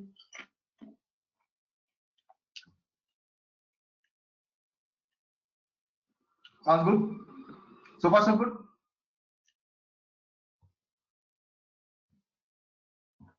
I'm waiting for questions, clarifications needed.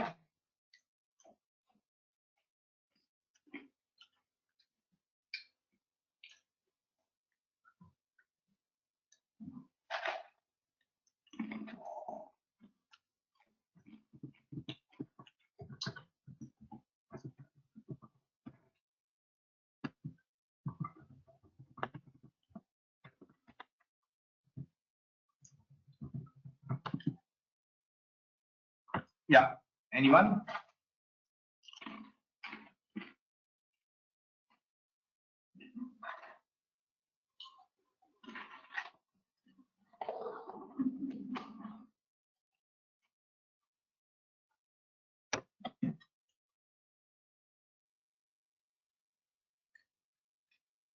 Could you please repeat? I lost the audio connection in between. Okay. What do you want me to repeat from where, Khushbu? Till the scenario summary 3, I was here. And then Okay, so the last I heard was, can somebody want to try? So I don't know what we have to try. No. So the point is you can keep viewing at different scenarios. When you click on show, hi, you see the number changes. Yeah. By changing F32. Okay. Okay. This is the output you want to change, right? Yeah. Okay. Wow. Okay. But then the moment you click on summary, it will give you a summary of all the cells, of all the different scenarios. Yeah. Okay. Okay. Thank you.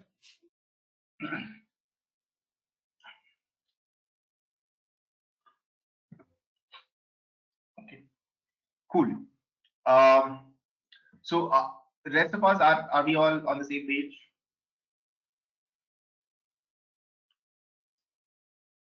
Yes, Any? Yes. Okay. Okay. Cool. Nalin, does that make sense to you now? Because what it still means is now we go back to raw data or the our first sheet here. What's your cost? If you're insourcing, it's about 4,200 in a low insourcing scenario. In a high insourcing scenario, your cost shoots up 31,501. Correct? And here now what you do is calculate the total variable cost.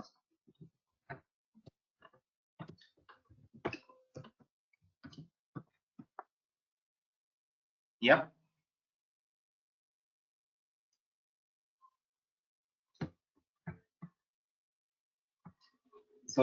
So at 300 rupees cost per cart for 50 units, you are incurring 15,000 rupees. Okay. If you were to outsource it, let's see what happens.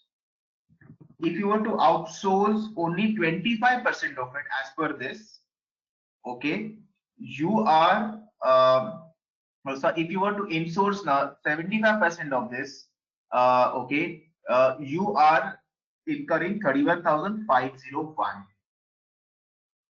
right? So what this means is if you're insourcing, you are actually incurring more monies for 50 units. But the moment the number of cards increase to 200, your total variable cost when you're outsourcing 100%. Okay, this is a scenario where you are outsourcing 100%. You are depending on delivery or others. Okay, you're outsourcing 100%. Your for 200 cards is at 50,000. Okay, total variable cost. But let's see if you were to insource 75%, which means outsource only 25%, your cost comes down to 31,500. What this means is the moment your number of cards, which means your volume of orders, increase substantially, say once it crosses 200 or 100, that's when you should start thinking to build in-house capabilities to control variable cost. Okay. Yes, so the two have to be looked at, or the two pieces of data here we have to connect in that sense.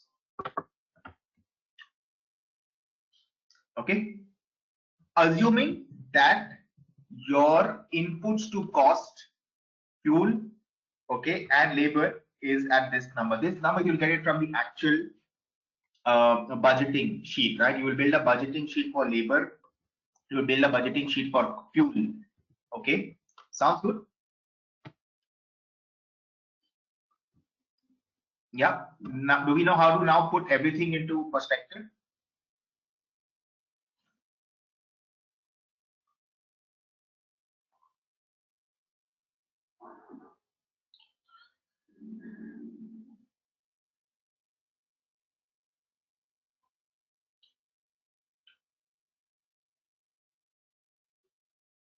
Can you repeat this, like when we connected this thing again to our first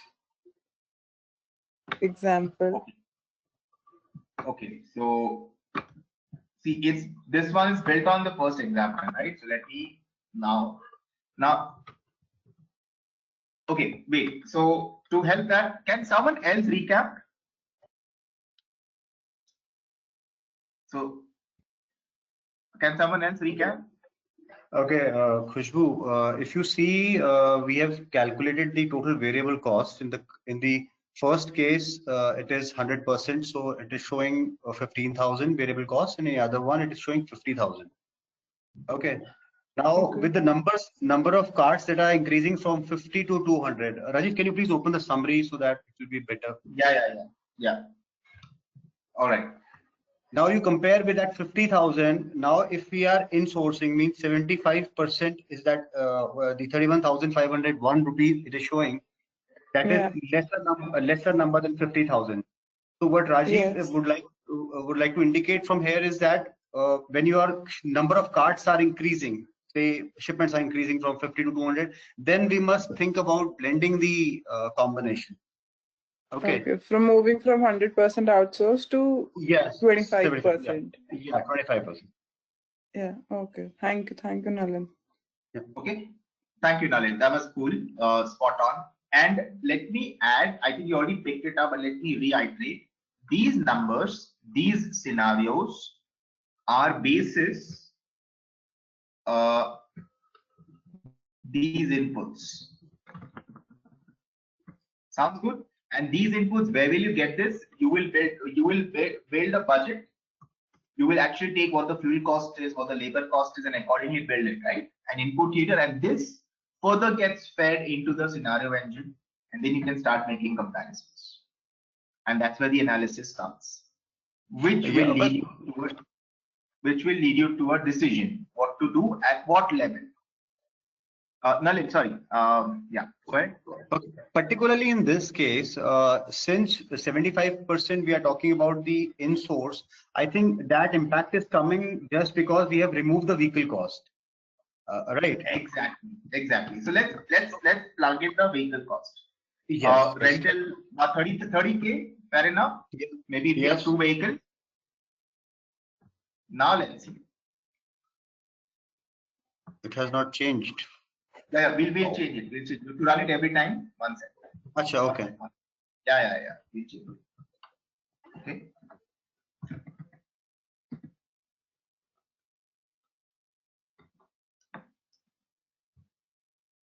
Yeah. No, the numbers are same, I think. No, again, 1 second. The numbers are the same. 1 second. Yeah, let me check. Because the first scenario that we did, we had the vehicle cost.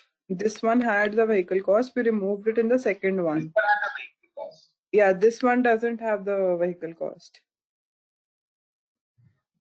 1 second.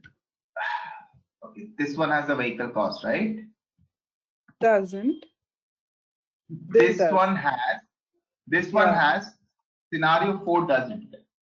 Yeah. Scenario 2 also has, I think so. Scenario 2 also has. So 2 and 4 are nothing different. It just, I think I did it to reshow or redo it for someone. Let me delete it. It's not needed. It's creating confusion. Okay. This is the first scenario we did, which had the vehicle cost, remember? And then I took it out. And that led us to, yeah. Let me delete this as well, and I will redo it better.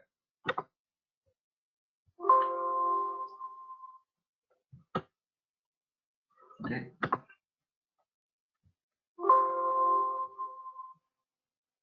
Okay, let's redo this. Let's check everything is fine. Okay, and we are trying to figure out in-source, very low level of insourcing. So let's start only at 10%. Okay, and let's build a scenario quickly. Insourcing high, so let's edit and figure out. Here we are by changing cells F32. Okay, sounds good. F32, fair enough. And we are high for us is we are insourcing 75%, outsourcing 25%. Okay, let's check for mid. Okay, let's do a show. Okay, see, you see the change here? Yes. You see the change here? Let's build a summary. All right. Okay, this is scenario with vehicle. Okay. Let's do without vehicle. Okay, let's say the vehicle cost is 0. All right, now let's check the scenario again. Okay, 1 second. So mid, let's do a show 9,000. Hi, sorry, mid, let's do a show 6,000. Let's do a show. Let's do a summary for total blended logistics cost. This is without vehicle. Okay. Now let's do. Okay. So without vehicle, here we are assuming we are buying the vehicle, right? If we are not leasing it in.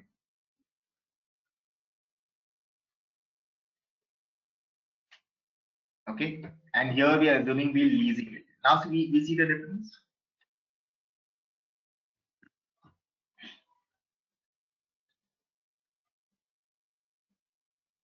Yeah. Who wants to summarize now? Nalin, now it makes sense. I'm Even just if trying we to are, analyze it. yeah. Please. That's exactly why scenario analysis, because it gives you the direction what to analyze, right?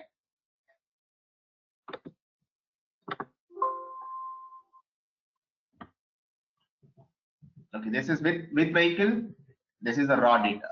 This is with vehicle, and this is bus. So it's 50. It's 50. We are fitting 50,000 fully loaded cost for variable versus 31,500 rupees if we are looking to insource 75% and only outsource 25%. So I want you to analyze, everyone to analyze these numbers and tell me what decision will you take now?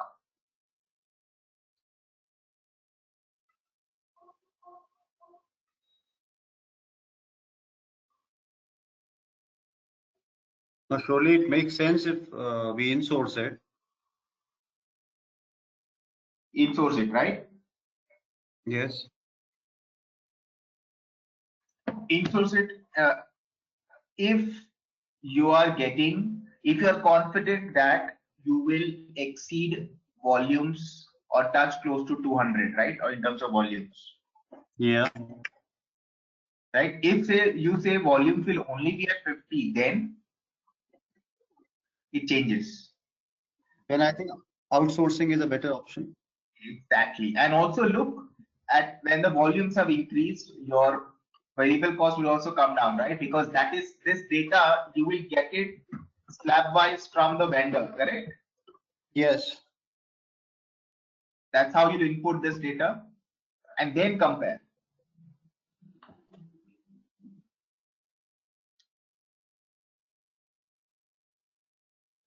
Cool. Okay, so Nalin will choose. Nalin, sorry. Can you summarize your decision again?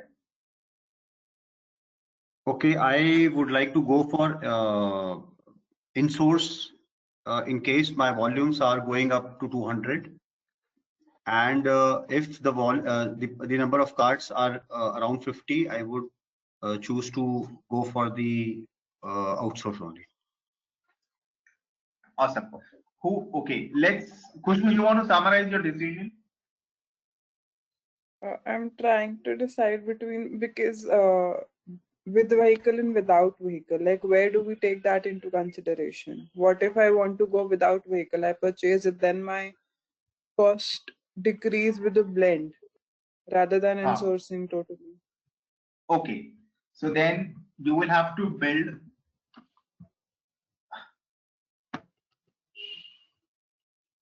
another element here.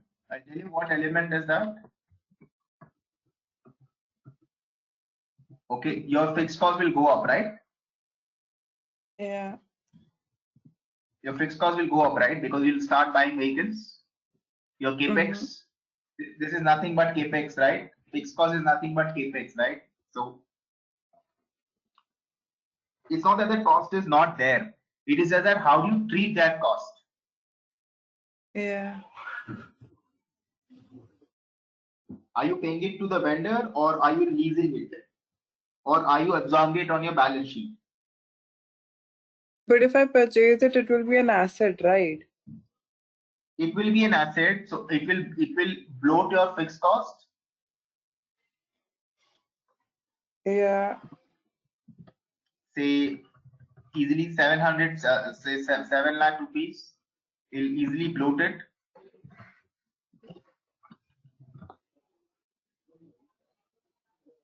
So your cash in, cash out basis, you are worse off, right? Yeah. And it's a depreciating asset. Why? It's this salvage value only. It's a commercial vehicle on top of it, right? Yeah. And you're going asset heavy, whereas the entire world is going asset light, correct? Yeah. You might rather spend that much money in building your technology instead of vehicles. Still take a negative EBITDA. Why? Because more better technology might give you better access to customers. maybe your Yeah. average sales per cart increases or number of carts increase, or you right, or you might also spend this money on marketing, which is Yeah. productive capex, right? In that sense, as far as this business goes. But if you're a leasing company, then the equation changes completely, right? Yeah, then the variable, if you lease it out, then it will impact the variable cost. Correct. Yeah, so then yeah, that will be the conclusion. Then the lesser the carts sold, it's better to outsource. But if the volume increases, it's better to insource it. Absolutely, absolutely. Sounds good. Okay, Anna, you want to summarize your decision? What would you do in these different scenarios?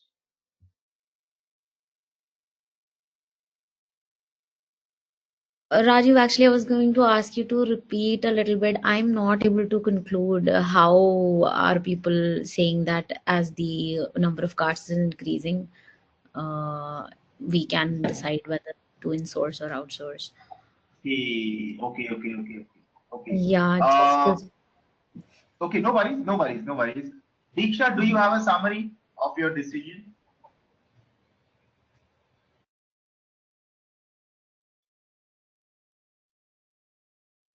Okay, Kaushik. Yeah, so the same thing, what these guys were saying it when the cart is going to be increased, and I know that it's going to be good for me for my sale and for my revenue, or maybe then I'll obviously have my with vehicle. Uh, and when the cards are low, then I'll say, okay, I'll outsource that things.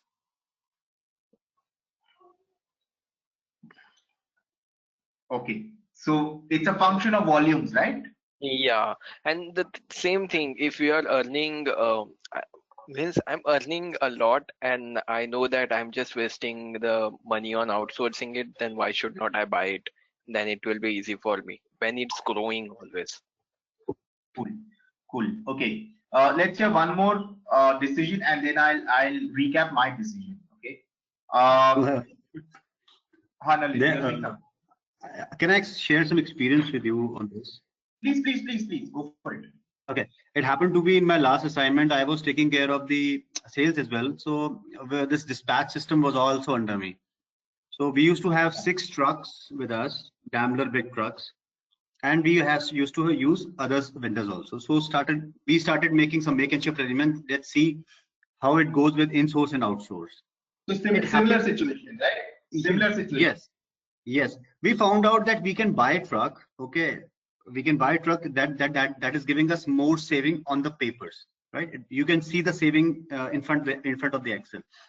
When it comes to using the resource like this way, there are a hell lot of issues that come when you are not into a logistic business. Correct. Like labor, biggest problem will be labor and fuel management, right? Drivers started stealing diesel. Okay, your road accidents are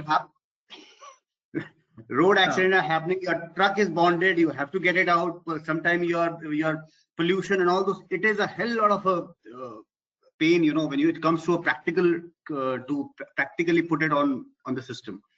Correct. So unless you have volumes, yes, you have to depute a special person who will coordinate with all these vehicles. Correct. All right. So yeah, I think spot on. That example really helps, and that's where I'll chip in. So Anna, Diksha, Kaushik, I mean everyone else, right? Let me give you,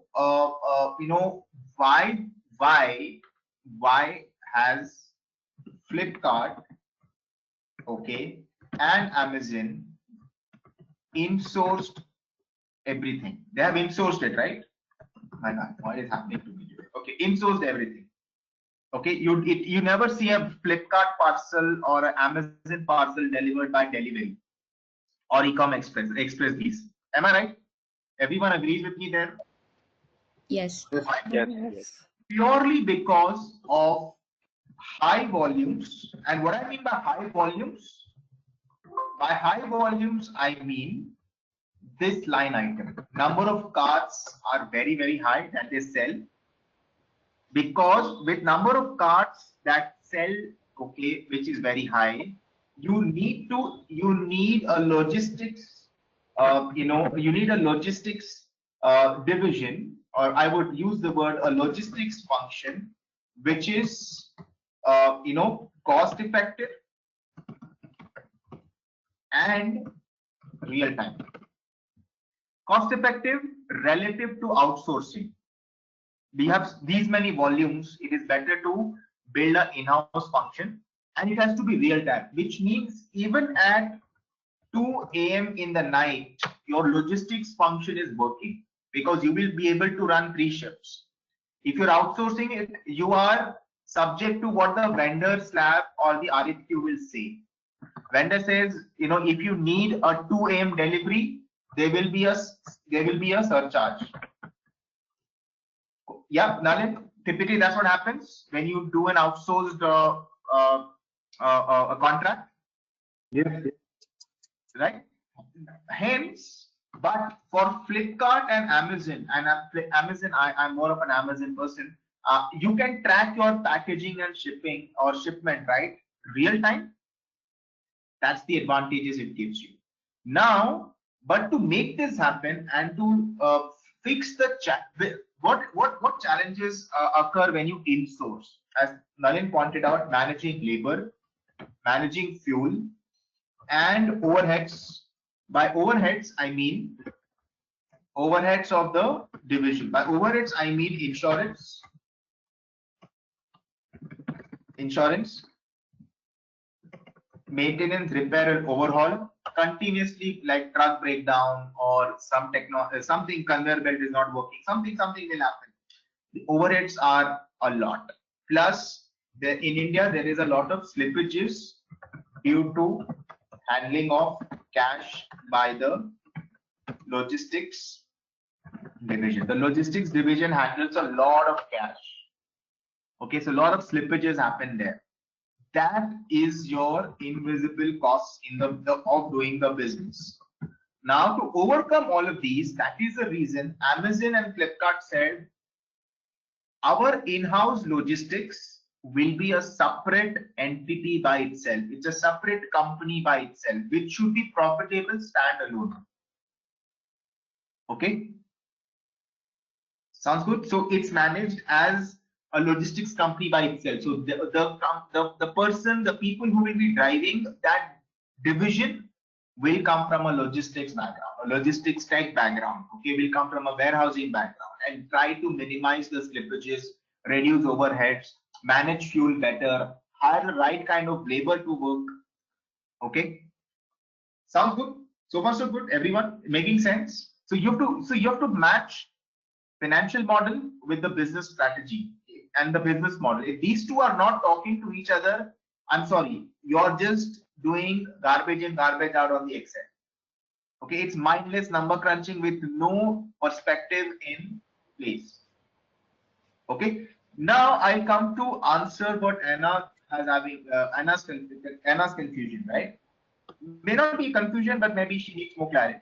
So Anna, try to visualize what's happening. Okay, your number of cards are increasing. With each number of cards increasing, your per unit cost is decreasing, but your total variable cost is also increasing because your volumes are increasing. That's the reason the founder has asked you, okay, let's build scenarios. What happens if we insource 75% and outsource 25%? What happens if we insource 50, outsource 50? What happens if we insource 10 and outsource 90? What is the kind of impact we're taking with vehicles? If you were to buy vehicles on our balance sheet, like Nalin's business did. Okay. Let's also look at a scenario if we do not own any vehicles, we pay them a fixed rental. Like leasing, we go to like a Shriram Transport Finance and we lease in a vehicle long term. We don't want to own the vehicle. Okay, or we aggregate, and this is exactly where companies like Rivigo, if you heard, comes into play, right? Truckola, companies like Truckola come into play. You don't have to own vehicles, just lease it in per trip paid off.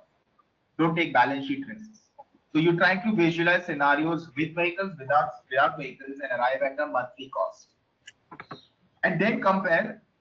It then makes sense. Okay, once my volume increases from 50 to 200, or say even 100, okay, suddenly I think insourcing makes more profit. It helps me save money, but without vehicles. I should not be insourcing with vehicles. I should be insourcing only the logistics functions minus the vehicles. Okay, and that is where my business model is justified. I start getting into EBITDA positive territory sooner.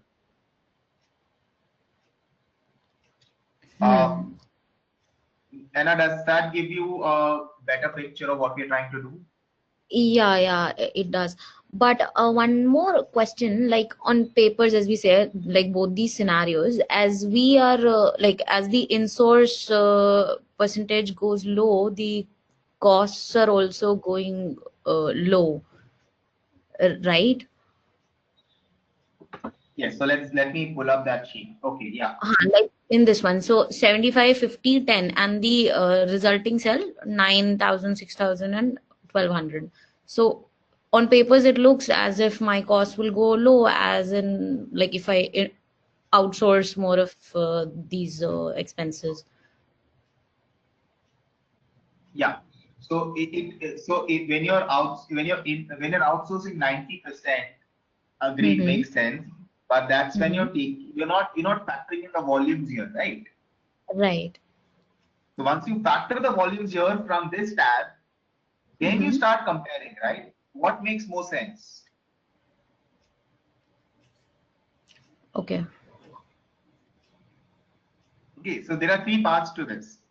It's not a goal seek but scenario. You look at with vehicle out, without vehicle, in-source versus outsource as a decision, and then connect it with the volumes here. Okay, I get it better now. Cool. Right. Thanks, Rajiv. Okay. Cool. Diksha, Kaushik, Nimisha, Purushottam, Saurabh, we haven't heard from you. Are you guys on the same page as we are? Shiva as well? Yes. Yes. Yep. Yeah. Okay. See, the idea is not to be an Excel pro. Okay. इसके लिए आपको कोई medal नहीं मिलने वाला है. The idea is to have extremely clear logic. Okay, extremely clear logic of the business model, and thus the financial model using Excel. That is what you need to know. No one's going to test you on how many Excel functions you know. Everyone's going to test you. Do you have clarity of business model? Can you express that in the financial model using Excel? Full stop. And thus convey the story. Okay. Awesome. So there is one more sensitivity we will do, data analysis will do. But before that, can I give you a small assignment, like a live assignment? Are you guys up for that? Yes. Sure. Sure. Do it live. Yeah. Khushbu, are you up for it? Anna, Yep. are you up for it? Yes.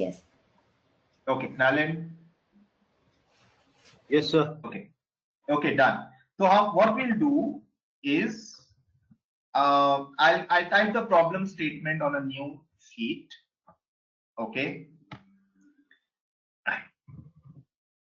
I'll type the problem statement on the new sheet, and the problem statement is, okay,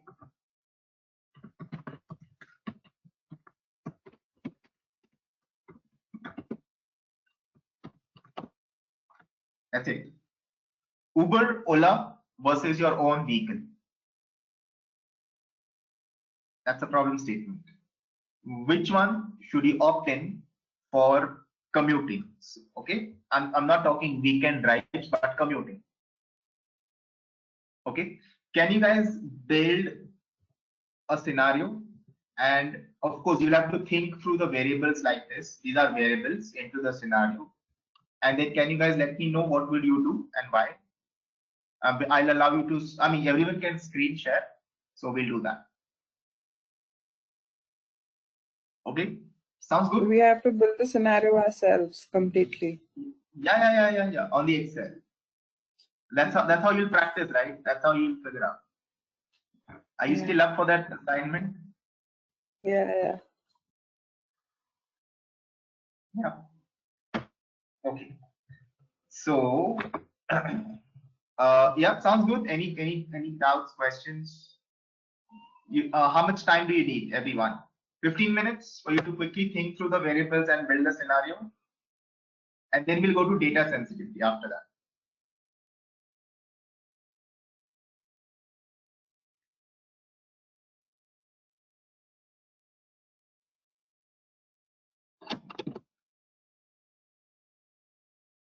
Yes? No?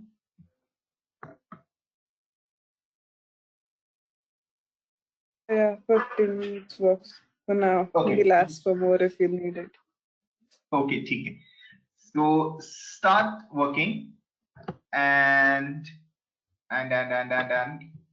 it is, what time is it? 2:30. Okay, 2:30. So 2:45 we'll start discussing, or we will figure out if you guys need more time. Okay. Okay, cool. So start working, and then I'll be back in 5 minutes. Back to my desk in 5 minutes.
Okay, guys, we are at 2:45.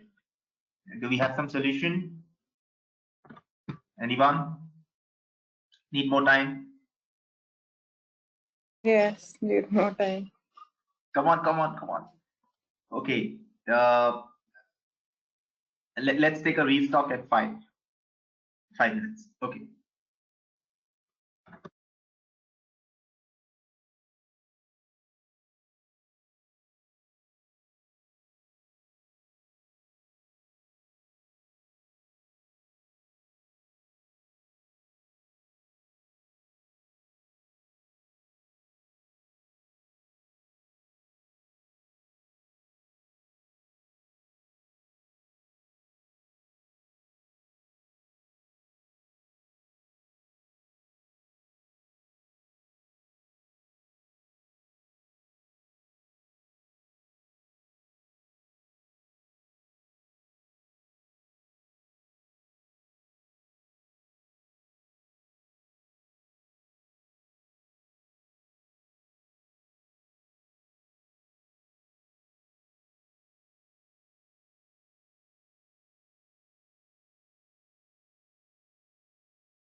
Okay. Any breakthrough? Yes, Nalin, Saurabh, Kaushik, Anna, Diksha.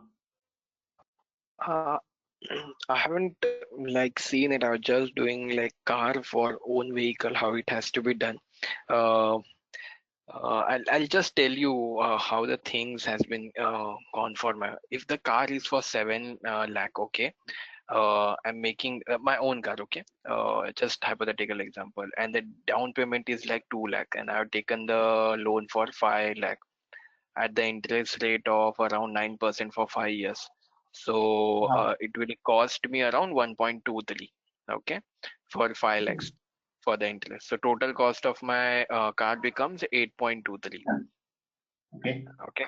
If I'll add insurance, maintenance, and everything, then it goes insurance say 75,000, and the maintenance cost 10,000. So it becomes it, just give me a minute.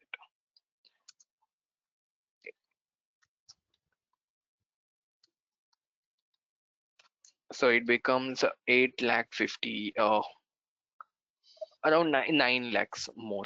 And on the Uber and Ola, what we do mostly, we just hire a cab. Okay, we don't see what exactly is how they have done it. But if the daily trip, what we'll think 2.5 hours or maybe 1 hour. So by two-way, it will be a 2.5 hours. For kilometers around, I can say 30 might be, or maybe 50. Okay, and then at the rate of 70. So what we do for 50 and 70, we just book a cab and we go. So the cost around for it will come around what, 25 600 or 700. Yeah, and for the month if we'll see, so it cost less. Just give me Yeah. So, Kaushik, what I'm trying to ask is, can you help me with the variables here? So I'll start punching in. This is what you tell me, and then we can build a scenario right here. okay. Okay. Can I? Hello. Nalin, yeah. Yes, yes. Okay. So I have also built a case, but if you want to put some parameters, you can drop it out there. So Exactly. I have made two columns for one column for Ola and Uber, and the other column for own vehicle. And Okay. on the column side, I have went with per day trip charges. Okay.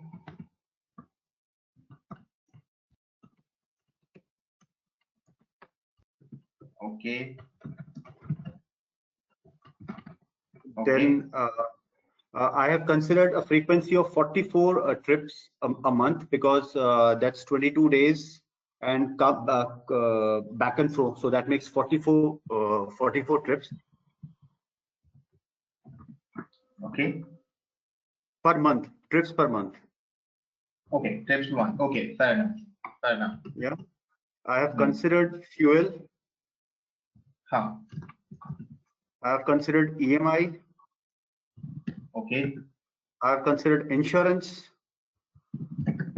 Okay. Then I have considered my pollution, PUC. Yes, yeah. Pollution under control. Yeah.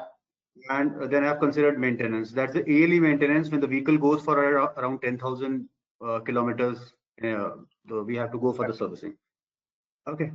So I have put some numbers also. If you would like to put them, I can just tell you. Yes. Yes.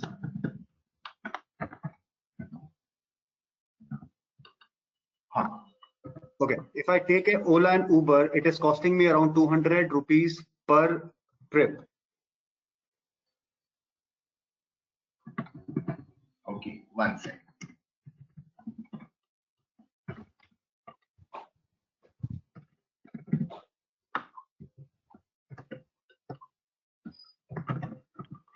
Okay.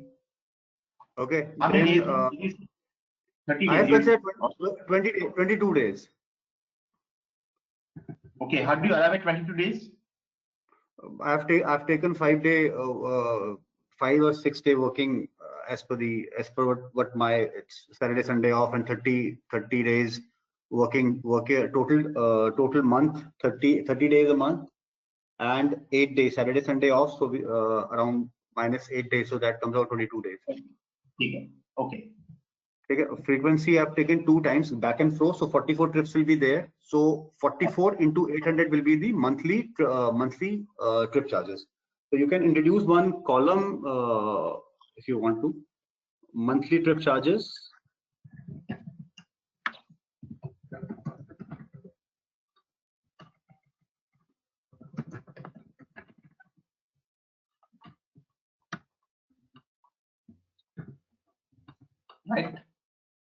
Right, sir.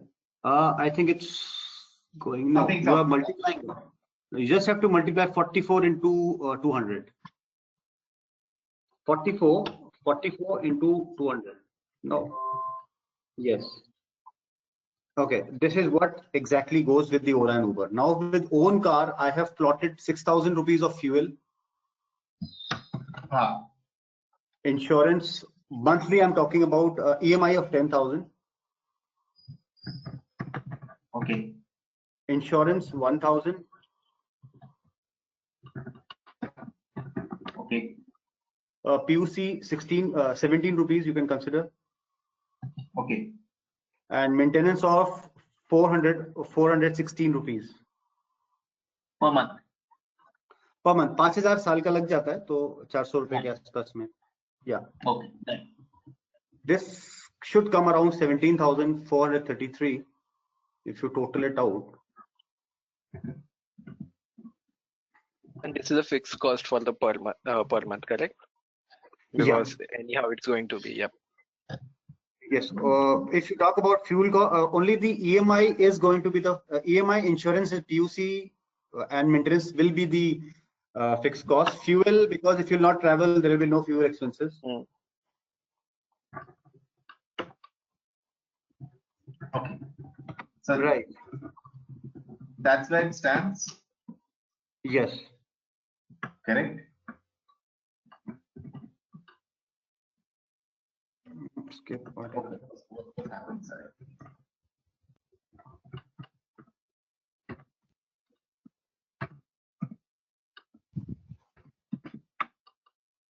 Okay. That's where it stands. Okay. Yes. How about the others? Do we have similar thought process? Yeah, for me it's a similar one. What I was thinking. Yep. Yeah, like more or less. More or less. Okay. Prem, Purushottam, Saurabh, Shiva. Yeah, it's somewhere around here also. Okay, Nimisha too. And now similar, Diksha. Yeah. Almost same, sir. Acha, one thing more, you have to keep a car cleaner also. We are having a car. So let's add. In maintenance only you keep it. No, basically, when you are putting What up is a the maintenance cost? Sensor Everything maintenance is cost and excluded. expenses But also. in addition, you have 500 of maintenance on your car. No, Other than all of that. Maintenance cost is when your vehicle, after completing 10,000, it goes to the workshop. Your filters are getting changed. Your car is getting okay. But when you have a cleaner, you have to give 500 rupees to him monthly, whatsoever, whether you're going or not. Yeah. To be honest, I took my cleaner in maintenance. Okay. Or maybe I drive less, or maybe I don't know that much details. But for me, my maintenance was my cleaner and the bit of plus and minus that happens to a car. I have recently paid him, so that got into my head. That's it. No. So I think you have to look at the cleaning and the MRO as well, right? Both. And there's one more cost.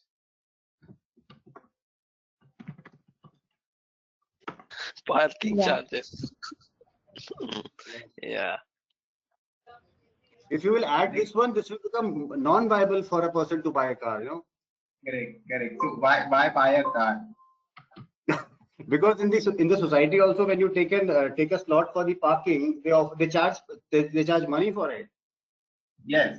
So on an average, it's about say 600 a month for one slot open, and I think closed is about some 1500 a month, right? If you don't buy it, if you have bought it, then there is no charge for the parking, right? But if you buy it, then you'll have to take it as a fixed cost, Yeah. right? Otherwise, it comes with the apartment cost, right? Parking open or Yes. stilt Yeah. or stacked. Yes. Okay. Plus parking variable by not only at home, but also when we are going out for a client visit, right? Even at WeWork, we need to pay. Elsewhere also we have to pay. Like in Bombay, when you go to Fort, that's like a mafia, right? I mean, you are robbed of 400 rupees nonetheless. Parking for 2 hours. In Delhi also, wherever you go, you will be paying a parking fees. People have Yeah, actually Delhi. made business out of it. It's a mini businesses that people have started. Parking. Yeah. There are app-driven companies also now, funded also, Buck Find or something. Okay, so that's how it is. That's how it looks. So now,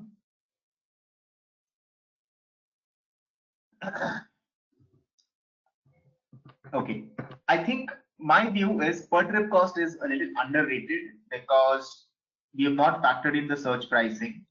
I think on an average in Yeah, Bombay, it should be go increased. Yeah. around say 450 on average, right? Sir, if you try the new electric vehicle, that's Blue app, okay, you will see the cost of these electric vehicles are very low, 200, 250. It takes 400 Yes, rupees yes. around for me to travel from Gurgaon to Delhi airport. So they have really, it's a very efficient way of saving money by booking these electric vehicles. Correct. So yeah, you're right. So Mahindra has this company called Glide, right, which is an electric vehicle aggregator, right? Yes, yes, Blue is also one of the app, and they are using Yeah, these. Blue is the other one, Yeah, yes. right? Okay, so let's for now assume it's say 300 on a safer side, assuming sometimes you may not get an electric vehicle on your route, and you probably shell out on the conventional cars. Sure. Okay, or you want to stick to 200.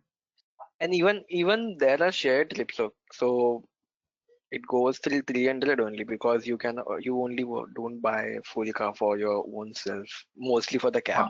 You'll try to Okay. share it. Yeah. Okay, fair enough. Now, when so it is not far. It's like some 5,000 rupees difference, right? In some sense. Okay. Now let's try to build a scenario on this. Okay, this is a cost, and now let's instead of getting into this, let me build it on a better way. Okay, so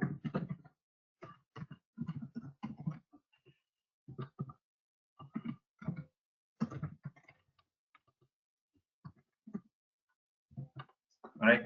So let's say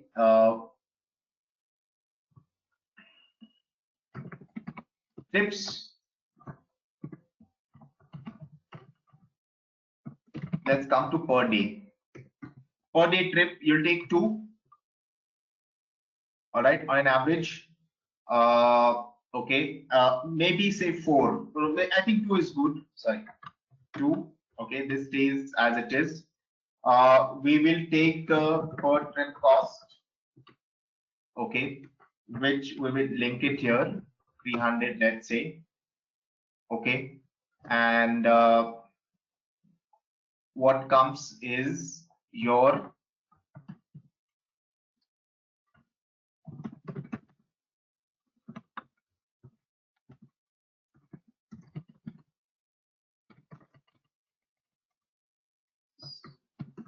this is number of commuting days per month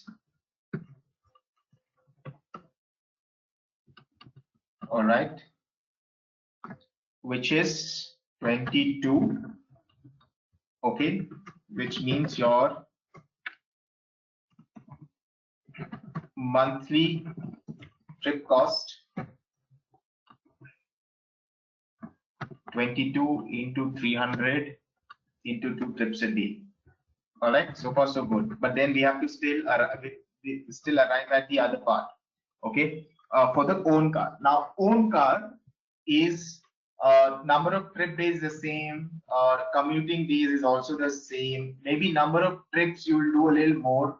Okay, let's not get into that. Okay, but you have the fuel cost. Okay, you will have the EMI, fair enough. Okay, you will have the insurance, all right. All right, you will have the PUC and the maintenance and the cleaner, okay, and also you will look at parking. Okay, so let's start linking them quickly. So it's 17, it is your MRO per month, your cleaner per month, okay, and your parking per month. Yeah, we could have done a transpose function, but I avoid using that. All right, so now let's calculate. Here we have your commuting days into number of trips.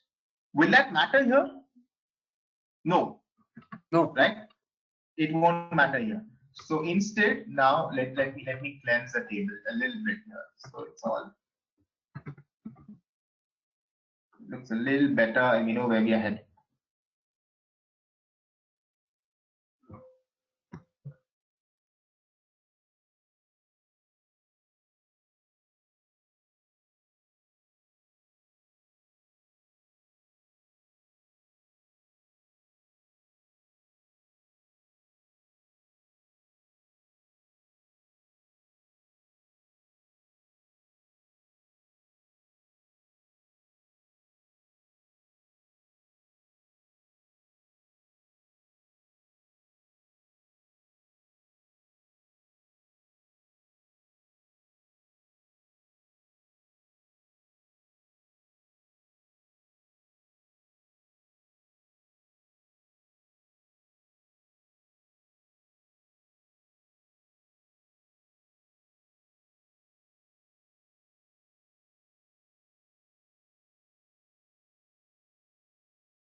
Hello, hello,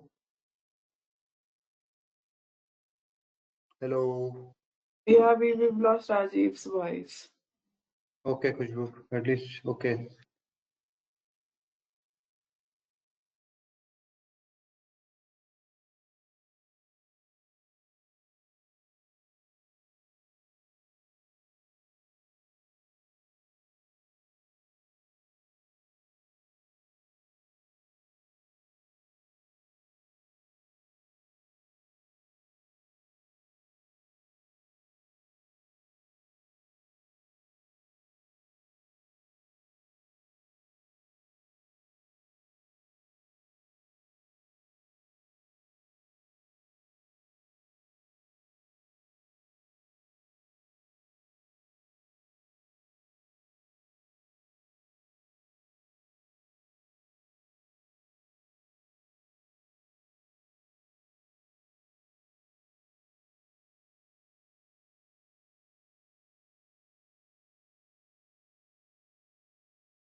Okay, he has just lost the network, so he's messaged on the WhatsApp. Okay. I thought my issue is there. That's why I left No, the no, meeting and joined it. no. His system crashed, but he's written, so he's rebooting it. Okay. Yeah.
Hi guys, I'm back. Am I audible? Yes. Okay. Someone. Okay, Karan, you'll have to allow me to share my screen. Thank you. Okay, sorry. Sorry, my laptop crashed. It couldn't sustain the scenarios. Okay, good. All right. Okay. So let's start working. What do we keep adding, right? Okay. There's also the EMI of 10K. Okay, and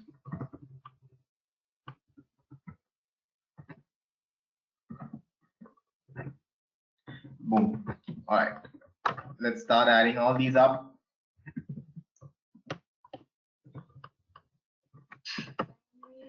Okay, and you see we've arrived at 18,500. Okay, now what we need to do is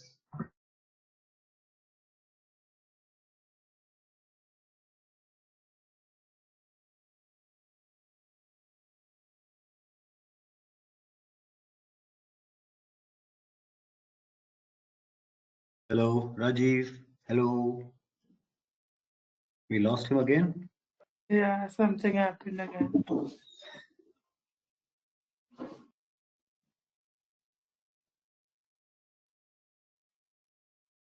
yeah. So I'm back. There was a problem again. Sorry. Am I audible now? Yes, Yeah, yes. you are audible. Okay, let's go.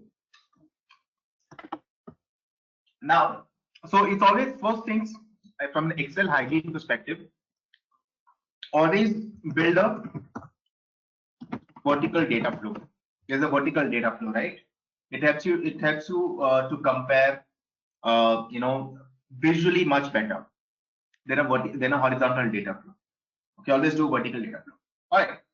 After this, we've done. So what we've done right now are the raw drivers of the cost structure. Okay, this is exactly what we will do when we start building the assumptions engine.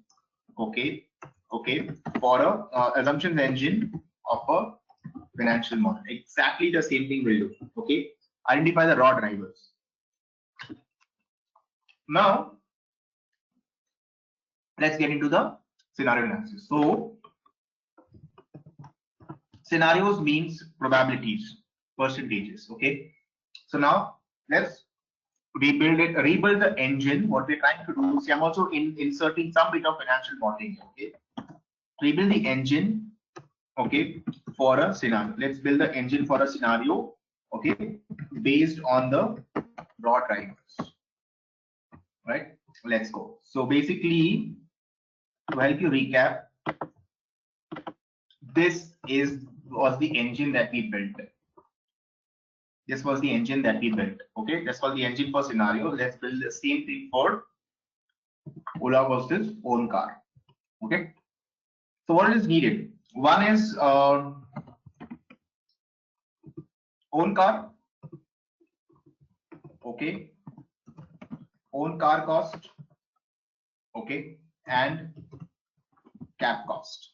We're looking at monthly. All right, and let's look at the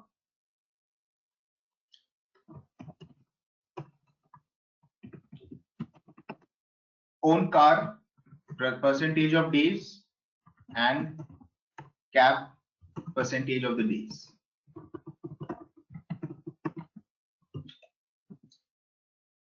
Okay, we'll shrink that. That's okay. We'll come back to that formatting later on. Okay. In fact, let me do it right away.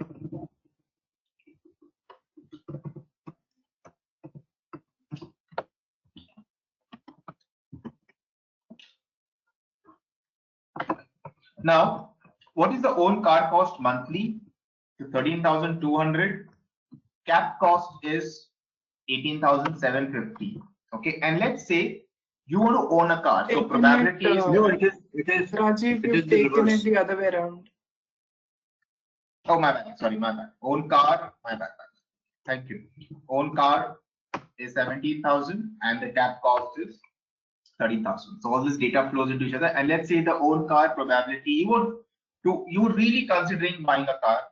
You're really considering buying a car. So say, but I'm still okay to use the cap sometimes. Okay. All right. So that's 25% of the probability. Okay. Now,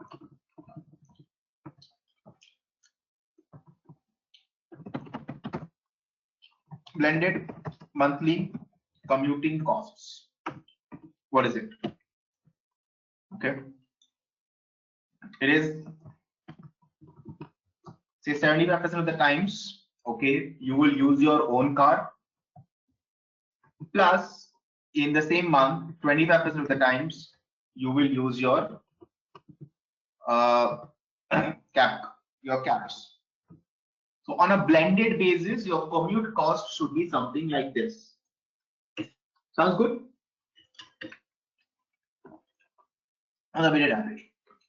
From here, now we build the scenario engine. Okay. Right, I'm going to add a new scenario, and the scenario name is car high. Okay, by changing the cells, what cells do you want to change? Tell me, which cell will you reference now? D4, sorry, D24. D24. Do everyone agrees to that? Does everyone agree to that? Yeah. Yes. Perfect. Awesome. Car high, and the probability is 75%. Okay, you said okay, fine. Now you add another element, say car medium probability. Again, changing cells D4. You say okay, fair enough. Cab looks interesting. I don't have to really do the jhanjat of insurance, MRO, cleaner, parking. Okay, so I'll do that. And I'm probably going to have another scenario saying that I want to have car, which most of the time, let's see what happens if I only use the cap. So only 10% of the time I'm going to take my car out. That is going to be over the weekends, not even over the weekdays. Okay, so when I'm going to work, I don't want the jhanjat of parking and cleaner and MRO and PUC or insurance. Straight get in, get out. Okay, weekends I'm going to enjoy my car. Okay, now let's see car high. In fact, let me edit it and take it to 90%. Okay. Now let's see. Let's do a show. Did you see something changed? Your blended cost went up.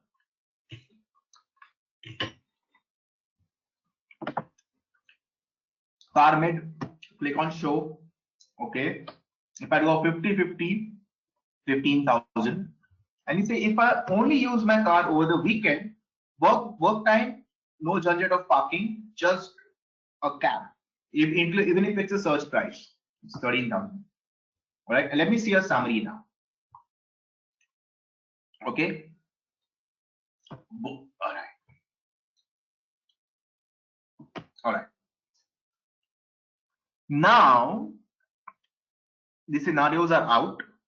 Now I want you to tell me what your decision is and why.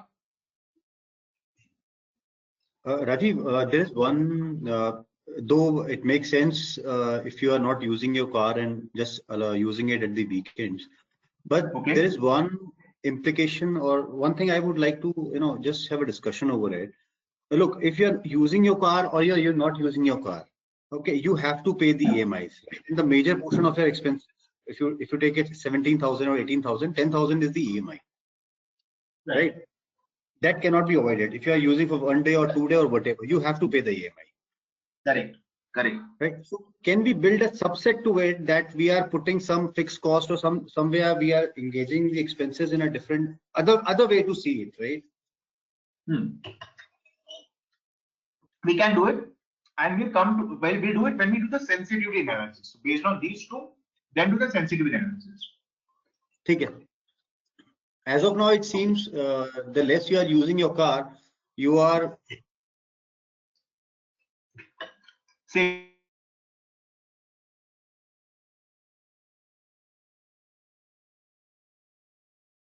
more, right? Okay. coming close How to about the Ola and Uber charges. So that's what it is showing. So from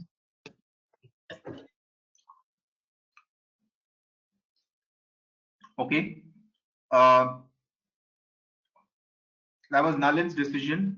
How about others? Kaushik, Khushbu, Diksha, what do you Mine think? is Prem? similar that the owning car is like we say assets and liability. It's a liability unless and until, and we have to go ahead with all the life with that liability. Even that is assets we say it, but it's a depreciation and all the things comes. So Ola and Uber is fine for me.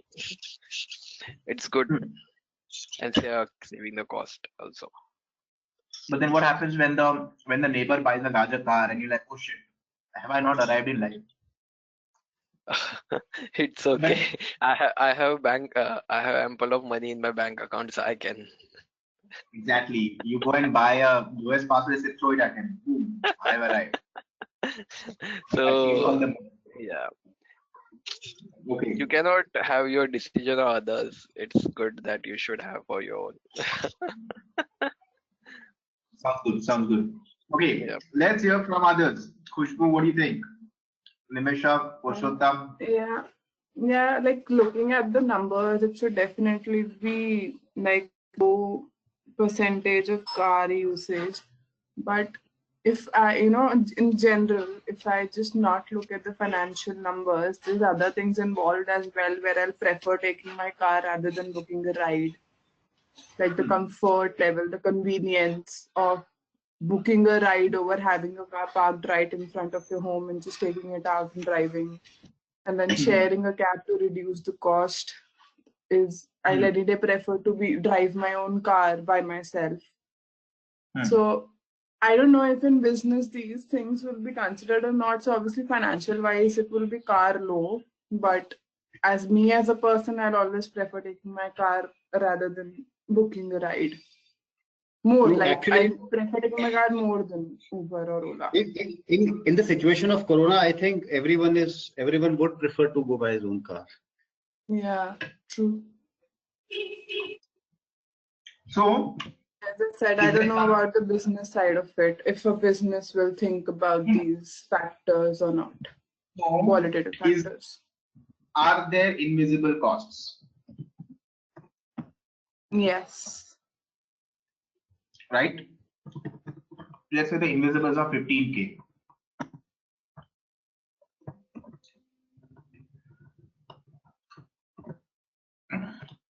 You're somehow being hygiene and sanitary and all of that. Now look, now let's rebuild the scenario.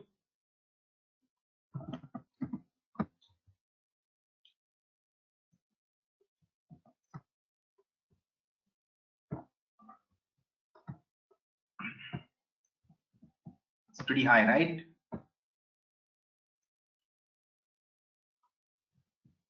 Yeah, using the cab gets expensive. Yeah, exactly. So your Because we didn't invisibles. take into factor that cost, that thing before the other factors. I'm doing exactly that. One second.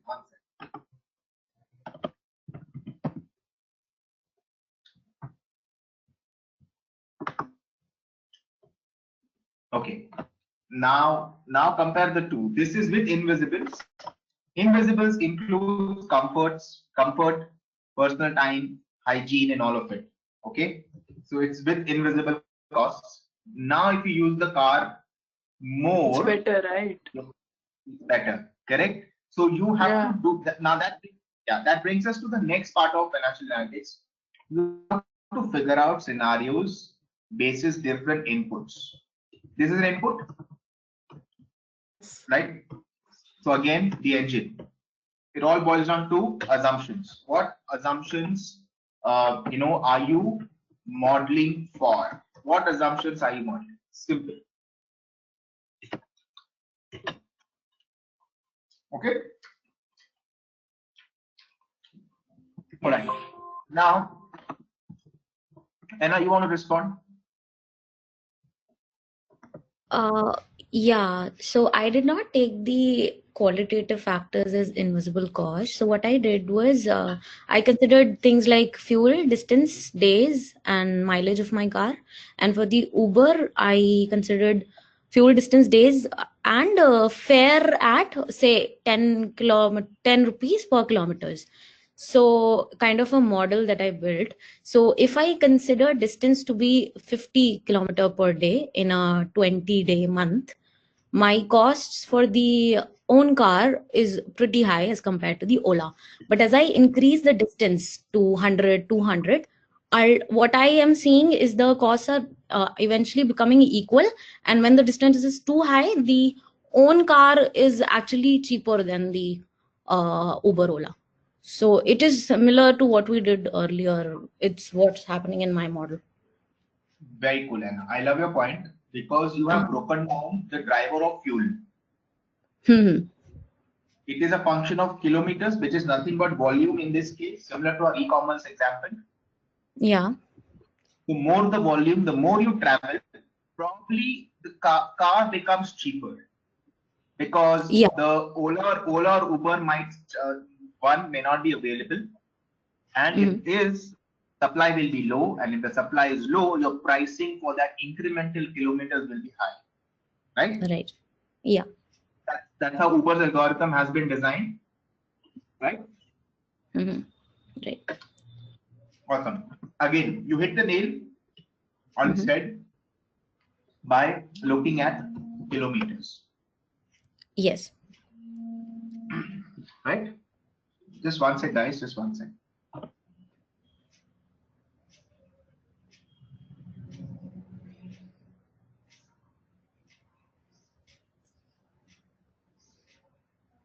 Okay, cool. So, the learning from here is, the learning from what we did, why I asked you to do this is precisely for the same reason is, okay, get granular in identifying the drivers. Okay.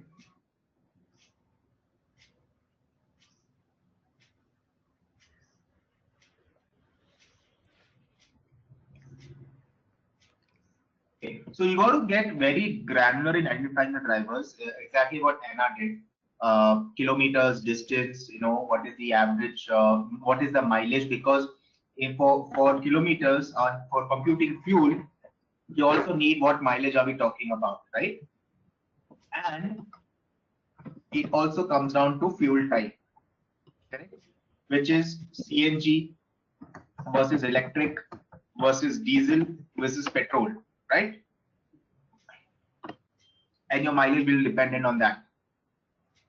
Sounds good. So you have to be very granular and in building the engine, okay, the drivers, and then accordingly you will have a output in the scenario engine, and thereby you have the summary like this. Sounds good. Sounds good. So quality of assumptions dominate the quality of assumptions is more important than Excel.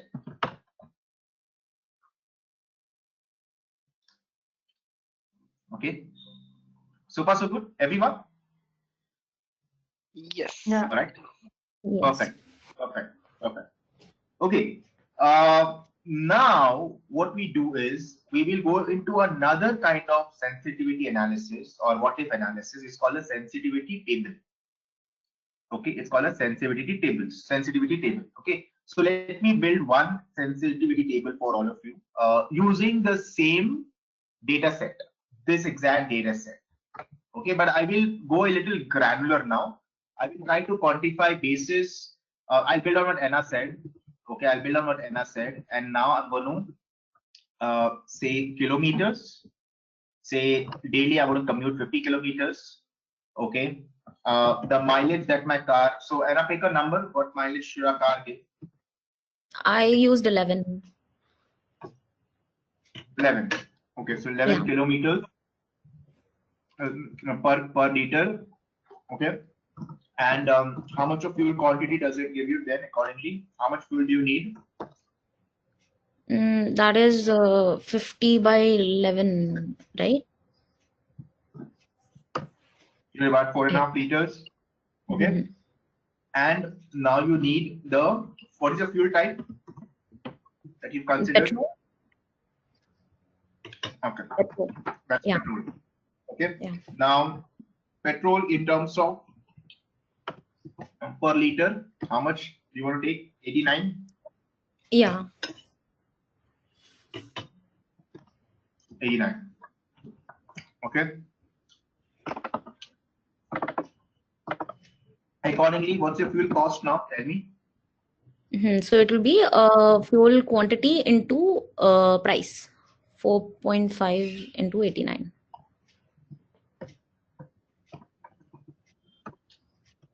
Yeah.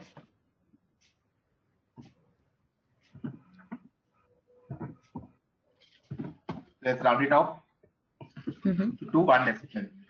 So this is your everyday fuel cost, right? Right. Which means your monthly fuel is 12 times this, correct? Sorry, Right. 30 times this amount. So, yeah. All right. Hmm.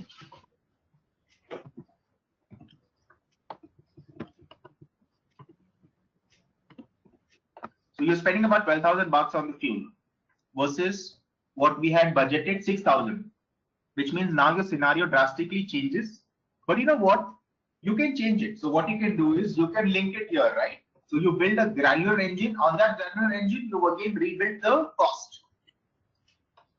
Okay. Yes. This changes now again. All right. It's almost the same. But now what you want to do is you want to figure out the sensitivity. You want to figure out the sensitivity. What if fuel prices go up? Make sense? What if Yeah. fuel prices go up? Accordingly, what is your monthly expenditure? Okay, and if fuel prices go up, your number of your number of kilometers decrease, or maybe your mileage decreases. So what you want to do is you want to build a sensitivity between your petrol prices per liter, okay, and the mileage. Let's assume our mileage is also variable. It's not going to be the same throughout, right? Yeah. Practically it is not. Okay, so let's build that. So let's start with, say, on the x-axis, let's start with fuel prices per liter, 89, and say there is a variation of 50 paise. Oh, sorry. There's a variation of 50 paise, okay, on a weekly or a monthly basis or fortnightly basis. Fortnightly, the fuel prices are set, correct? Oh, sorry. Okay, so you want to test how much is your monthly fuel if the fuel price rises from 89 when I'm modeling to 89.5 to 90.5 to 91 bucks. Okay, and on the other side, if that is what the fuel prices are going in, what if my mileage is also fluctuating? So my baseline mileage is 11. What if my mileage, say, reduces by 2?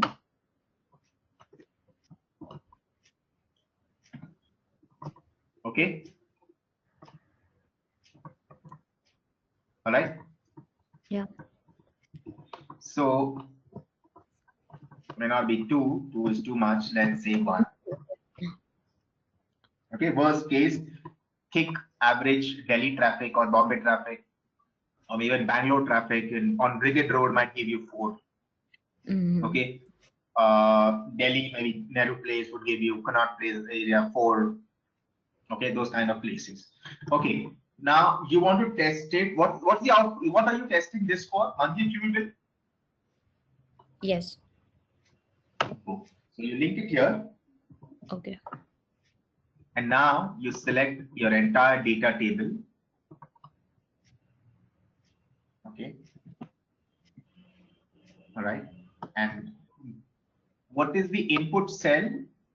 You want to take the sorry, you want the row, right? What's the row? Row is for prices, fuel prices. You link it with fuel prices. And what's the column input? The mileage. Sounds good.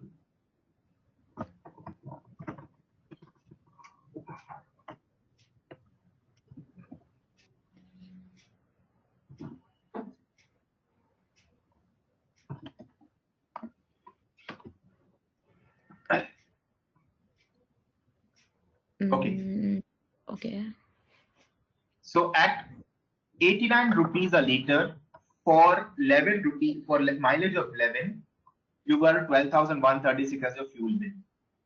If it increases by 50 paise, your fuel bill accordingly, and if your mileage stays constant, your fuel bill increases only by about 100 bucks, and so on and so forth. What this means is your highest fuel bill here, okay, at 91, if your mileage is the lowest, you're actually losing a lot of money. Okay, now this is something, let's delete it because it's spurious, or you can't, so you don't analyze that part of the data. Just let's look at 81,000 could be your highest fuel bill. If fuel prices go to 91 rupees, okay, and your mileage comes down to 6, and you're traveling 50 to 50 kilometers every day. Okay, sounds good. Yeah. Do we know what you just did? If it comes down to 4 and we see a negative number here, what it is actually telling you is, in Excel terms, this is incalculable. Incalculable values in a data table means, especially when there's no percentages involved, it means it's spurious output. Okay, you have to disregard. Okay, so at the back of those, so when we do advanced data analysis in terms of covariance, which we will do when we do a financial modeling, we will look how to deal with negative data output like this. Okay, but for now, is everyone with me on what I just did? Yes. Yes. Yeah. Nalin? Okay. Yes. Makes sense. Yes. So you see how we built it up from goal seek to a scenario to a granular data drivers, and then looking at sensitivity between any two outputs or any two variables. Should I build another data table, a sensitivity table?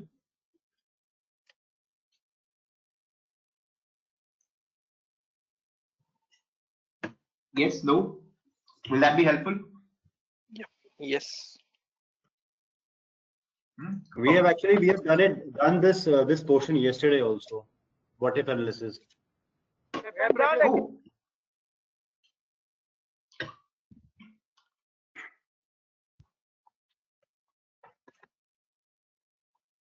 We were doing Excel basic formulas yesterday, so we covered this in what if analysis data table.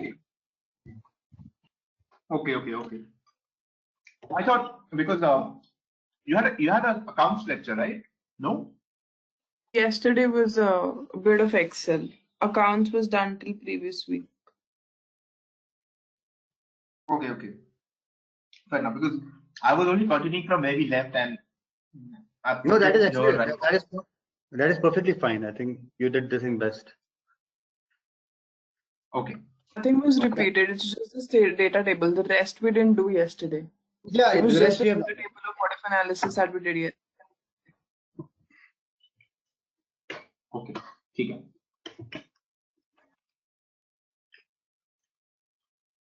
But more importantly, how to apply is more important, right?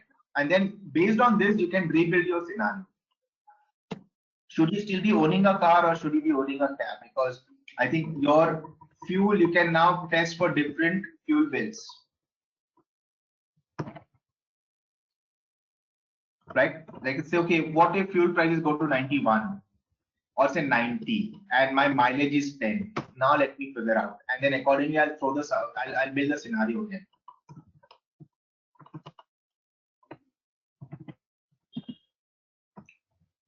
Right? See?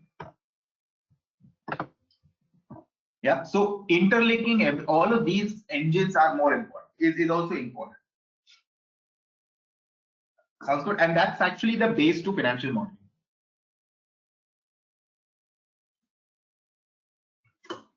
Any questions?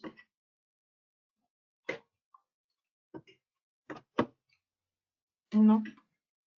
Nope.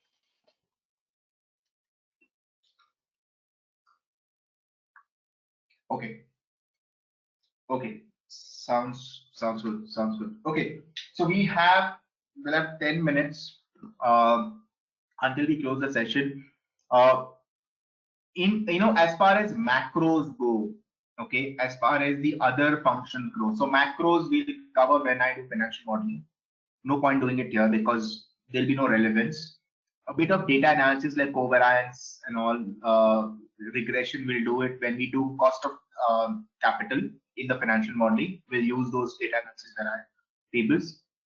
We've covered all the what if analysis. We'll do a little bit of consolidation when we start with the modeling, financial modeling. Okay, so my approach is know as much Excel as it is needed to build a crack model. That's more important. Okay, cool. So today's session, was it helpful? Yes, it was. Yeah, definitely. Yeah, more clarity of thought, helpful, right? Yeah. Okay, so I am here for any questions, just about any questions. I'm going to share this work in progress again, so you will have it. And I'm here for any questions the next 5-7 minutes. You can shoot. And next week we are meeting again for financial modeling, right?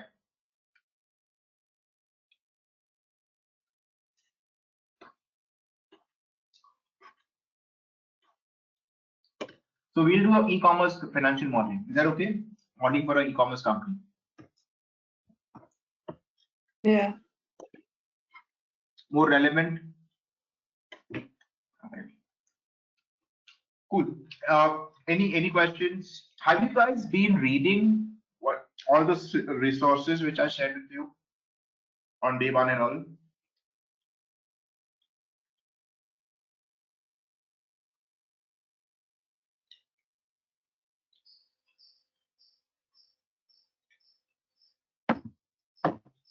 Not yet. Yeah, like a bit, not that much because I tend to consume a lot of time whenever I come to a Bain and Company or a McKinsey articles. They're like the language and all is pretty different than any other book or articles that you read.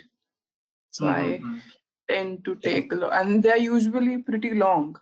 They're not that short articles. So last week I covered some articles on banks going digital again, especially in the COVID times. So there was a study on it comparing the banks in China, UK, India, and how customers react to a primary bank, a direct bank, and to a traditional bank. Okay. Yeah.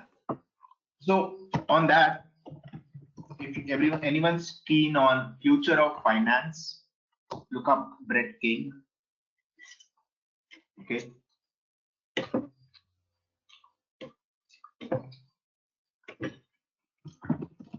Brett King has a lot of material on banking 4.0. Right.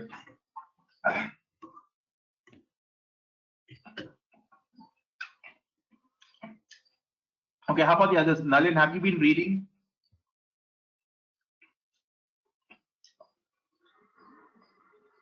Sorry, can you please repeat?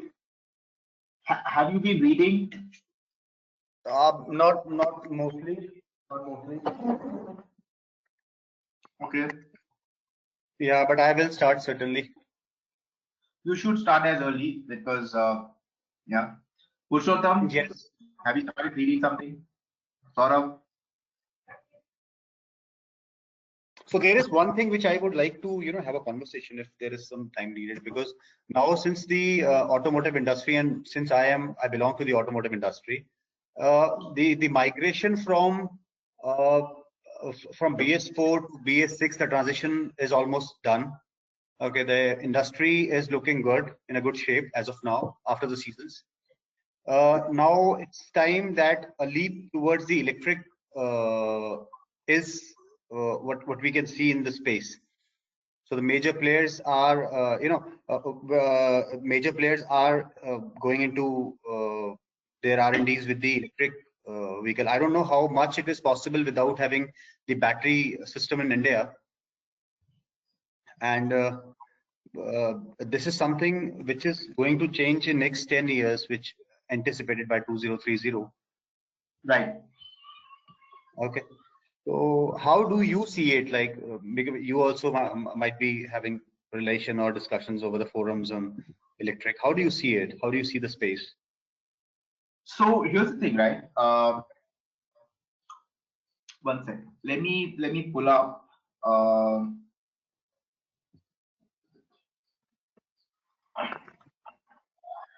And the moment you say electric vehicle, I'm actually looking up my. I'm looking up my. I'm looking up a document of a pitch deck where I've invested in. I'd like to share that with everyone. Okay. Here it goes. This is the one, and I'd like to share something which I presented. What are the issues in electric vehicles today? And let me pull up that as well. So I'll quickly share it with you.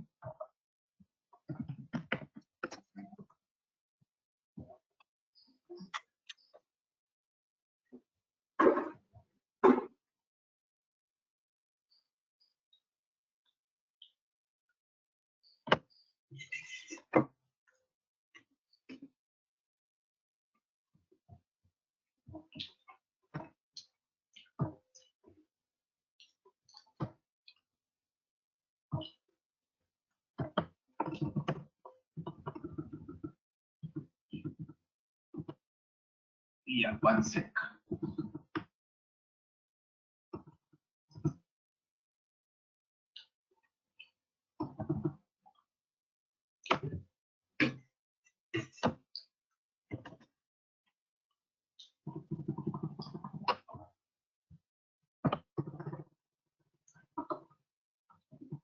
Okay, there it is. Okay, there it goes.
Hello, Rajiv? Hello, Rajiv.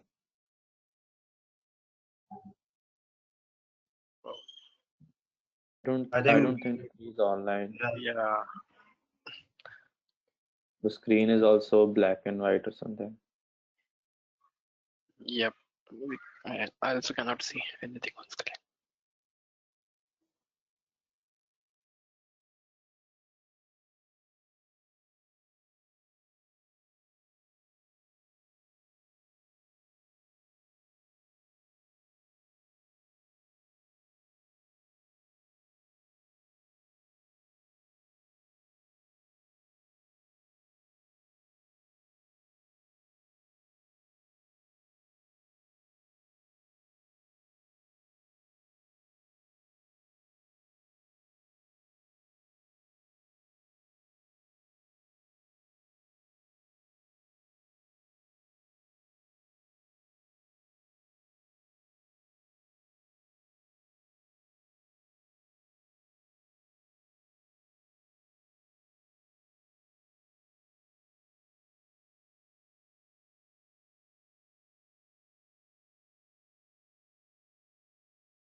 we close the session. Is it so?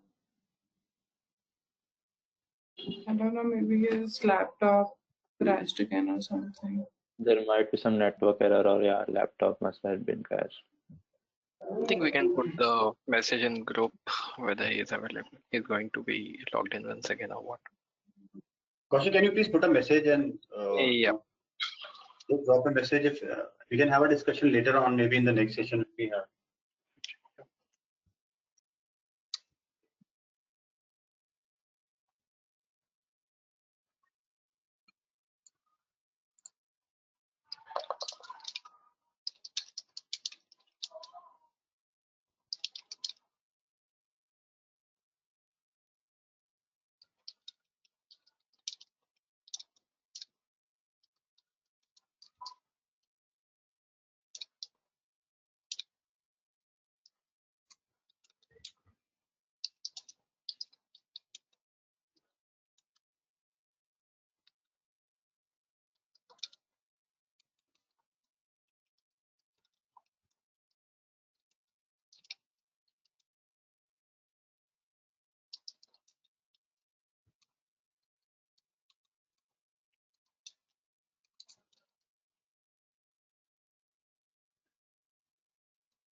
Shall we stay or shall we leave? I think we should exit now. It's 4:05 and he isn't responding on WhatsApp. And Rajiv is not replying.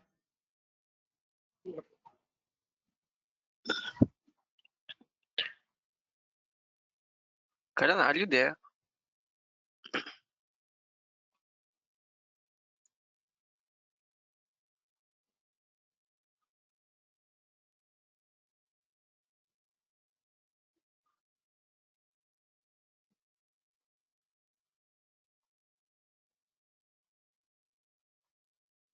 Karan is also not replying. Oh.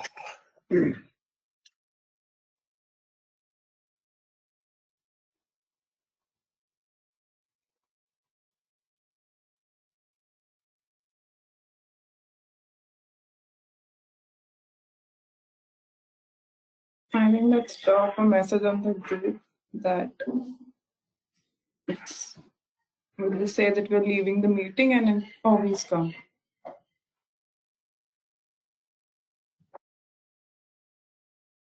Yeah, they're right. Hi, Rajiv. Hi guys. Sorry, my laptop crashed twice. Guys. Yep, that's how you messaged it. We Yeah. were about to leave. Okay, about to leave. Okay. You want to stay back because I was discussing. We were waiting for you, and you was not also replying, so we were about to leave now. You know, I was rushing in to reboot my laptop. I kept my phone on charging, which is a little away. Okay. So should we continue that discussion or do we do it next Saturday? We're meeting on Saturday, right? So we'll do it on next session. I think that will be good. So we'll open the first 20 minutes with this, and I'll tell you my viewpoints. I've done detailed research on that and put my thoughts. And then I'll also tell you about one of the startup investments I made in the electric vehicle space. So And then we can start. So can we like keep this topic for the next session? Like we can all read something about it, and we can have like 15 or 20 minutes discussion. So we will get to know about the industry. Everyone will get to know about the industry. Perfect. Let's do that. Okay. Let's do that. Chalega. Okay, guys. I hope you enjoyed today's session. Was learning, I believe. Great session. Yes. Yeah. Super. Okay, guys. Take care. Have a nice week, and we will meet on Saturday. Bye. Take care. Bye. Thank you, Rajiv. Bye. Bye. Bye, guys. Bye, Deepa. Bye, Nalin. Bye, Nami. Bye, Nimisha. Bye. Bye, Kaushik. Thank you.